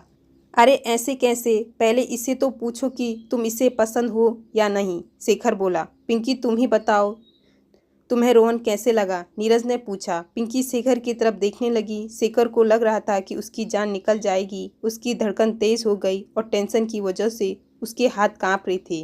उसका दिल तो कर रहा था ये सब रोक दे, पर हिम्मत नहीं हो रही थी। तभी डोरबेल बजी। नीरज ने रोहन को देखा। उसने भी नीरज को देखकर गुड का इशारा किया। पंकज ने दरवाज़ा खोला। कोई सुंदर सी लड़की थी। वो पंकज को धकेलते हुए सीधे लिविंग रूम में आ गई, जहाँ सब बैठे थे। साक्षी, तुम यहाँ कैसे? क्यों, तुमने क्या सोचा? अगर तुम नहीं बताओगे तो क्या मुझे पता नहीं चलेगा? मुझसे प्यार के वादे करके तुम इससे शादी करने चले। अभी कुछ दिन पहले तो तुम कह रहे थे कि तुम्हारे माँ बाप मुझे बहू बनाने के लिए तैयार हैं। वो सब झूठ था क्या? अपना 5 साल का प्यार, वो भी झूठ था क्या? रोहन, ये सब क्या है? कौन है ये? और तुम पिंकी के साथ ऐसा क्यों कर रहे हो? धोखेबाज। शेखर को गुस्सा आया। उसने रोहन का कॉलर पकड़कर कहा, इससे क्या पूछते हो? नीरज से पूछो। नीरज, तुम भी तो 5 सालों से हमारे साथ हो, तुम्हें भी तो सब पता था, फिर तुम ऐसे कैसे कर सकते हो? साक्षी ने कहा। शेखर अब रोहन को छोड़कर नीरज के पास आ गया। नीरज, तुम भी? अरे यार, मैं तुम्हें इतना अच्छा बंदा समझता था, तुम पिंकी के साथ ऐसा करोगे सोचा भी नहीं था। हाँ, पिंकी मेरी साली है, मेरी बहन ही है समझो। मुझे जो उसके लिए ठीक लगेगा मैं करूँगा। हम पिंकी के साथ जो भी कर रहे हैं हमारी मर्जी, तुम्हें इससे क्या? हमने तुम्हारी राय पूछ ली तो क्या तुम्हें ये हक दे दिया कि तुम पिंकी के मामले में कुछ बोलो और इस तरह बर्ताव करो? तुम होते कौन हो हमारे घर के मामले में बोलने वाली? लगती क्या है पिंकी तुम्हारी। नीरज को सच में शेखर पर गुस्सा आ गया। उसने सारा गुस्सा निकाल दिया। मेरे होते हुए पिंकी के साथ ऐसा नहीं हो सकता, मैं ऐसा होने नहीं दूंगा। मैं चुप था तो सिर्फ पिंकी के लिए, पर अब और नहीं। तुम जानना चाहते हो ना पिंकी मेरी क्या लगती। पिंकी मेरा प्यार है, मेरी ज़िंदगी है। मैं अपनी ज़िंदगी बर्बाद होते नहीं देख सकता। शेखर ने सब कुछ एक ही साथ बोल दिया। नीरज एक गहरी सांस लेकर सोफे पर बैठ गया। सभी शांत थे, सबके चेहरे पे हंसी थी। सब एक साथ बोले, अरे इतनी सी बात पहले नहीं बोल सकते थे। सब हंस रहे थे। रोहन ने साक्षी को गले लगाते हुए कहा, यार तुम्हारा रिश्ता बनाते बनाते मेरा अपना रिश्ता टूट जाना था। नीरज बहुत मुश्किल है यार दोस्ती निभानी, हा हा हा। शेखर और पिंकी को कुछ समझ नहीं आ रहा था। पायल बोली, पिंकी अब तू कुछ बोल। शेखर ने तो कह दिया कि तू उसकी ज़िंदगी है, अब तेरा क्या कहना है। मुझे भी शेखर पसंद है, पिंकी ने शर्माते हुए कहा। अरे तुम दोनों भी पागल हो। हम सबको पता लग गया था कि तुम दोनों एक दूसरे को पसंद करते हो, पर तुम मानने को तैयार ही नहीं थे, तो ये सारा चक्कर चलाना पड़ा। नीरज ने हंसते हुए कहा। नीरज, एक तुम थे कि मेरे आगे पीछे घूम घूम कर सबको बताते थे कि मैं पायल से प्यार करता हूँ। एक ये दोनों हैं जो कि एक दूसरे को बताने से भी डरते हैं, पायल बोली। शेखर पिंकी को देखकर मुस्कुराया। पायल, रोहन तक तो ठीक था, ये साक्षी को किसने बुलाया। ये तुम रोहन से पूछो, ये इसका प्लान था। इसने एक तीर से दो शिकार किए, एक तो शेखर को सेट किया और दूसरा ये भी जान गया कि साक्षी इसे कितना चाहती है। नीरज ने हंसते हुए कहा। साक्षी बोली, क्या रोहन, अरुण को तुमने कहा था मुझे बताने को। मैंने सोचा कि बहुत हमदर्द है मेरा, उसे तो कल जाकर बताऊंगी। शेखर इतनी सी बात बोल देते तो हमें इतना ड्रामा न करना पड़ता, रोहन बोला। शेखर बोला, मैं तो कह देता, बस पिंकी का पता नहीं था। चलो अब छोड़ो ये सब, अंत भला तो सब भला। ये लो मुंह मीठा करो। अब आप सब ध्यान से सुन लो। जल्द ही मेरी और साक्षी की सगाई है। आप सबको पहले ही बता रहा हूँ, सबको आना है। रोहन ने खड़े होकर सबसे कहा। शेखर ने बधाई देते हुए कहा, सॉरी रोहन, मैंने तुम्हारा कॉलर पकड़ा और तुम्हें भला बुरा कहा। और नीरज तुम भी मुझे माफ़ कर दो। मुझे सारी ज़िंदगी इस बात का अफसोस रहेगा कि मैंने तुम लोगों के साथ ऐसा किया। ये दिन हर साल याद करना अपनी एनिवर्सरी पर कि तेरे लिए हमने तुझसे ही गाली खाई। अगर आज तू न बोलता ना तो सच में मैंने पिंकी की शादी रोहन से नहीं मगर किसी और से करा देनी थी, नीरज बोला। पिंकी ने नीरज से कहा, थैंक यू जीजू, आपने जो किया उसके लिए। सच में मैं तो सोचने लगी थी कि मैं इस आदमी के साथ उम्र कैसे गुजारूंगी। क्यों, क्या मैं इतना बुरा हूँ, रोहन बोला। नहीं नहीं, मेरा वो मतलब नहीं था। बहुत देर तक इसी तरह हंसी मजाक चलता रहा। रोहन और साक्षी पहले ही चले गए थे। शेखर भी सबसे विदा लेकर जाने लगा तो पायल बोली, तुम तो दफ्तर के काम से आए थे ना। नहीं, वो मैंने झूठ बोला था, मैं यहीं आया था। पिंकी ने मैसेज करके बताया था कि आज रोहन आ रहा है। शेखर थोड़ा शर्माते हुए बोला। शेखर आज यहीं रुक जाओ, कल हमारे साथ ही चलना, हमें भी तो वापस जाना है। नीरज बोला तो शेखर मान गया। रात की चाय और खाना खाने के बाद पिंकी ने कहा, पायल दी, आपने जो हमारे लिए किया उसके लिए थैंक्स, नहीं तो ये होता ही नहीं। अरे मैंने कुछ नहीं किया, सब तेरे जीजू का कमाल है। सारा प्लान इनका ही था, मैं तो बस साइड किक थी। पिंकी ने नीरज को थैंक्स किया, पर नीरज पायल की बातों में खोया था। उसे वो दिन याद आ रहा था जब पायल जरा सी बात पर लड़ने लगती थी। उस वक्त उसे लगता था कि ज़िंदगी कितनी बेकार है। वो एक दूसरे को देखना भी पसंद नहीं करते थे, यहाँ तक कि तलाक की नौबत भी आ गई। तभी शेखर ने उसे हिलाया, नीरज कहाँ खो गए हो। ओह, कमरे में नीरज और शेखर ही अकेले रह गए थे। नीरज पुराने दिन याद करता हुआ बोला, शेखर याद है जब उस दिन तुम पायल को यहाँ लेकर आए थे। उस दिन और आज के दिन में कितना फ़र्क आ गया। ज़िंदगी भी कितने रंग बदलती है। जब ज़िंदगी में दुख आता है तो लगता है कि ज़िंदगी बहुत बड़ी है, ख़त्म ही नहीं हो रही या धीरे धीरे बीत रही है। और जब खुशी आती है तो लगता है कि ये कभी ख़त्म ही न हो, बस चलती जाए। हाँ यार, अभी कल जब मुझे पिंकी ने मैसेज किया कि रोहन उसे देखने आ रहा है तो मेरी तो मानो जान ही निकल गई। लगा था मानो ज़िंदगी ख़त्म हो गई, और आज ऐसा लग रहा है मानो नई ज़िंदगी मिल गई। खुशी संभाले नहीं संभल रही। माँ और रिया को फ़ोन पे बताने लगा था, पर सोचा घर जाकर बताऊंगा। उनके चेहरे पे जो खुशी होगी वो फ़ोन पे नहीं दिखती, शेखर बोला। नीरज और शेखर पंकज के कमरे में सोने चले गए। पिंकी और पायल पिंकी के कमरे में सोए थे। पायल ने नीरज को गले लगाते हुए कहा, नीरज मैं बहुत खुश हूँ, मुझे तुम जैसा पति मिला। जो तुमने पिंकी के लिए किया उसके लिए शुक्रिया। कमाल है, अपना भी कहती हूँ और शुक्रिया भी करती हूँ। चलो अब सो जाओ, ज़्यादा देर जागना तुम्हारी सेहत के लिए ठीक नहीं है। कल सुबह जल्दी निकलना है भी है। अगले दिन वो वापस आ गए। उन्होंने पहले शेखर को ऑफिस छोड़ा, फिर नीरज पायल को घर छोड़कर हॉस्पिटल निकल गया। नीरज का ट्रांसफ़र मंजूर हो गया था। वो अपने मरीजों को देख रहा था कि उसका फ़ोन बजा। हेलो समीर, बहुत दिनों बाद याद आई है। बस यार काम से बिजी था, आज भी तुम्हें काम से ही फ़ोन किया है।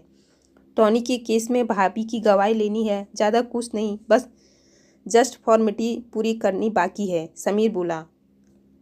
कब आना है? अगर हम 4 दिन बाद आएंगे तो चलेगा। असल में मेरी बदली दोबारा उसी हॉस्पिटल में हो गई, सो 2 दिन में हम वहीं आ जाएंगे। पायल प्रेग्नेंट है तो बार बार आने जाने में दिक्कत है। हाँ हाँ चलेगा, नहीं दौड़ेगा। जब भी यहाँ आओगे तो आ जाना। बड़ी न्यूज़ सुनाई तुम दोनों को, बधाई। एक न्यूज़ मुझे भी देना है। इस खुशखबरी के असली हकदार वैसे तुम ही हो। मैंने और अनीता ने शादी का फैसला कर लिया है। अब शादी के लिए तैयार रहना। समीर बोला। अरे वाह, ये कब हुआ? तो जनाब यहाँ बिजी थे और मुझे कह रहे हैं काम बहुत था। चलो कोई नहीं, तुम्हें भी बहुत बहुत बधाई। चल मिलते हैं फिर, नीरज बोला। पायल की बाई काम करके चली गई थी और रिया आ गई थी। पायल रिया को शेखर और पिंकी के रिश्ते का सारा किस्सा सुनाया। रिया भी हंस हंस कर पागल हो गई। बोली, भाभी आपने मुझे पहले क्यों नहीं बताया, मैं भी चलती। जो मज़ा सामने देखने में आता वो सुनने में नहीं आता। कोई नहीं, अच्छा शेखर से सुनना क्या कहता है आकर। इन्होंने यहाँ तक आते आते 1 साल लगा दिया। अगर हम बीच में न पड़ते तो पता नहीं और कितना वक्त लगता। पायल बोली। सच में भाभी, भैया तो बहुत ही शर्मिले हैं, बचपन से ही ऐसे हैं। माँ भी यही कहती है। माँ से याद आया, माँ कह रही थी कि आपको जो कुछ भी खाना है उन्हें बता देना, भेज देगी। माँ कह रही थी कि इस हालत में औरतों का मन कभी कुछ खाने को करता है तो कभी कुछ। आंटी से कहना। फिलहाल तो माँ ने बहुत कुछ बना के दे दिया। हाँ, इससे अलावा कुछ चाहिए हुआ तो ज़रूर कह दूँगी। और सुन, अगर तुझे भी कोई पसंद है तो मुझे बता दे, लगे हाथों तेरी भी शादी करा देंगे। पायल बोली। अरे भाभी आप भी ना, अभी तो मेरी उम्र खेलने कूदने की है, अभी शादी कैसे कर लूँ? बाकी ये जो मोहब्बत है ये उनका है काम। नीरज ने पायल को घर आकर बताया, समीर का फ़ोन आया। वो कह रहा था कि तुम्हें एक बार पुलिस स्टेशन जाना है। मैंने कह दिया कि हम 4 दिन में वहीं आने वाले हैं, सो फिर आ जाएंगे। वो मान गया। तुम्हें एक और बात बताऊं, समीर और अनीता की शादी तय हो गई है। क्या? समीर और अनीता? ये कैसे हो गया? तुम्हारे केस के सिलसिले में दोनों मिलते थे, बस दोनों में प्यार हो गया, अब शादी करने वाले हैं। समीर ने बताया सब कुछ। यार तुम्हारे साथ ये हादसा कितना रिश्ते जोड़ गया। हम दोनों को फिर से एक कर दिया और पिंकी और शेखर को भी एक किया और समीर और अनीता को भी इसने ही मिलाया। इस लिहाज से कह सकते हैं हादसे अच्छे होते हैं। हाँ हाँ, नीरज ने हंसते हुए कहा। तो जनाब मेरे हादसे का भी मजाक बना दिया। अगर मैं मर जाती। नीरज ने उसके मुंह पे हाथ रख दिया और बोला, इस तरह की बात सोचना भी मत। भगवान ने तुम्हें नई जिंदगी ये कहने के लिए नहीं दी, इसे सही तरीके से जियो। ये ज़िंदगी अब तुम्हारी नहीं मेरी है, इस पर अब सिर्फ मेरा हक है, समझी? कहकर नीरज ने पायल को गले लगा लिया। उसका तबादला हो गया था, उसे इसी हफ्ते बाद ज्वाइन करना था। उन्होंने पैकिंग तकरीबन कर ली थी। वो दोपहर को शेखर के घर गए। रिया और माँ घर पर ही थी। उन्होंने सारा दिन वहीं उनके साथ बिताया। माँ ने पायल के पसंद का खाना बनाया था। सब एक साथ बैठे। तब नीरज बोला, माँ वैसे तो शेखर ने आपको बता ही दिया होगा, उसने पिंकी को अपना जीवन साथी चुना है, पर पिंकी की ओर से हम आपको बताना चाहते हैं, पिंकी से आपको कभी कोई शिकायत नहीं होगी। आपको चिंता करने की ज़रूरत नहीं है। नहीं बेटा, चिंता की क्या बात है, मुझे तुम सब पर विश्वास है। पिंकी मुझे भी पसंद है, बिल्कुल पायल की परछाई है। सच में जब से पायल हमारी ज़िंदगी में आई है सब कुछ अच्छा ही हो रहा है। कुछ दिन बाद नीरज और पायल वापस अपने शहर आ गए। दोबारा अपने घर आकर पुरानी यादें ताज़ा हो गई। पायल को अपने और नीरज के झगड़े याद आने लगे। उसे सब याद आ रहा था कि झगड़ा वही करती थी। वो जानबूझकर ऐसा माहौल बना देती थी। उसके अंदर अपने बच्चे के कारण नीरज के प्रति नफरत पैदा हो गई थी, जबकि बच्चे की मौत का कारण वो खुद थी। उसे डॉक्टर ने प्रेगनेंसी के दौरान रेस्ट करने को कहा था, पर वो काम पर जाती रही। नीरज के समझाने पर उल्टा उसे कह दिया कि तुम मेरे काम करने से जलते हो, इसी वजह से उसका बच्चा न बच सका। कुछ ही दिनों बाद अनीता और समीर की शादी हो गई। नीरज ने समीर को शादीशुदा जिंदगी में सुकून से रहने के टिप्स बताए। कभी उसे नाराज नहीं करना, खुश रखोगे तो खुश रहोगे, बाकी बीवी को जितना भी खुश कर लो वो कभी खुश नहीं होती। उसकी एक डिमांड पूरी करो तो दूसरी तैयार मिलेगी, फिर भी सब्र रखो, इससे सब ठीक हो जाता है। यार शेखर, तू क्या दांत निकाल रहा है? तू भी सीख ले, तेरे भी काम आएंगे। क्यों रोहन, तू कुछ बता दे, तेरी भी तो नई नई शादी हुई है। हा हा हा। क्या बताऊं यार, उसकी खुशी पूरी करते करते मैं भी कभी खुद दुखी हो जाता हूँ। कहती है कि मैं पिंक साड़ी पहन रही हूँ तो तुम पिंक शर्ट पहनो। अब यार कोई पूछे कि पिंक शर्ट क्या मर्दों पे जचती है भला? पर नहीं, उन्हें अपनी चलानी है। हर बात पर उसका हुक्म चलता है, क्या खाना है, क्या पहनना है, किससे मिलना है, किससे नहीं मिलना है, सब उसके हाथ में है। पर एक बात है यार, दिल करता है उसकी बात मानने को। उसे खुशी देखकर खुशी मिलती है, शायद यही प्यार है और यही खुशहाल जिंदगी का सार है। रोहन ने कहा। सब जोर से हंस पड़े। हा हा हा। तो दोस्तों, आज की हमारी ये कहानी यहीं पे समाप्त होती है। आगे भी ऐसी ही कहानी पढ़ने और सुनने के लिए चैनल को सब्सक्राइब करके ज़रूर रखिएगा। Thanks for watching.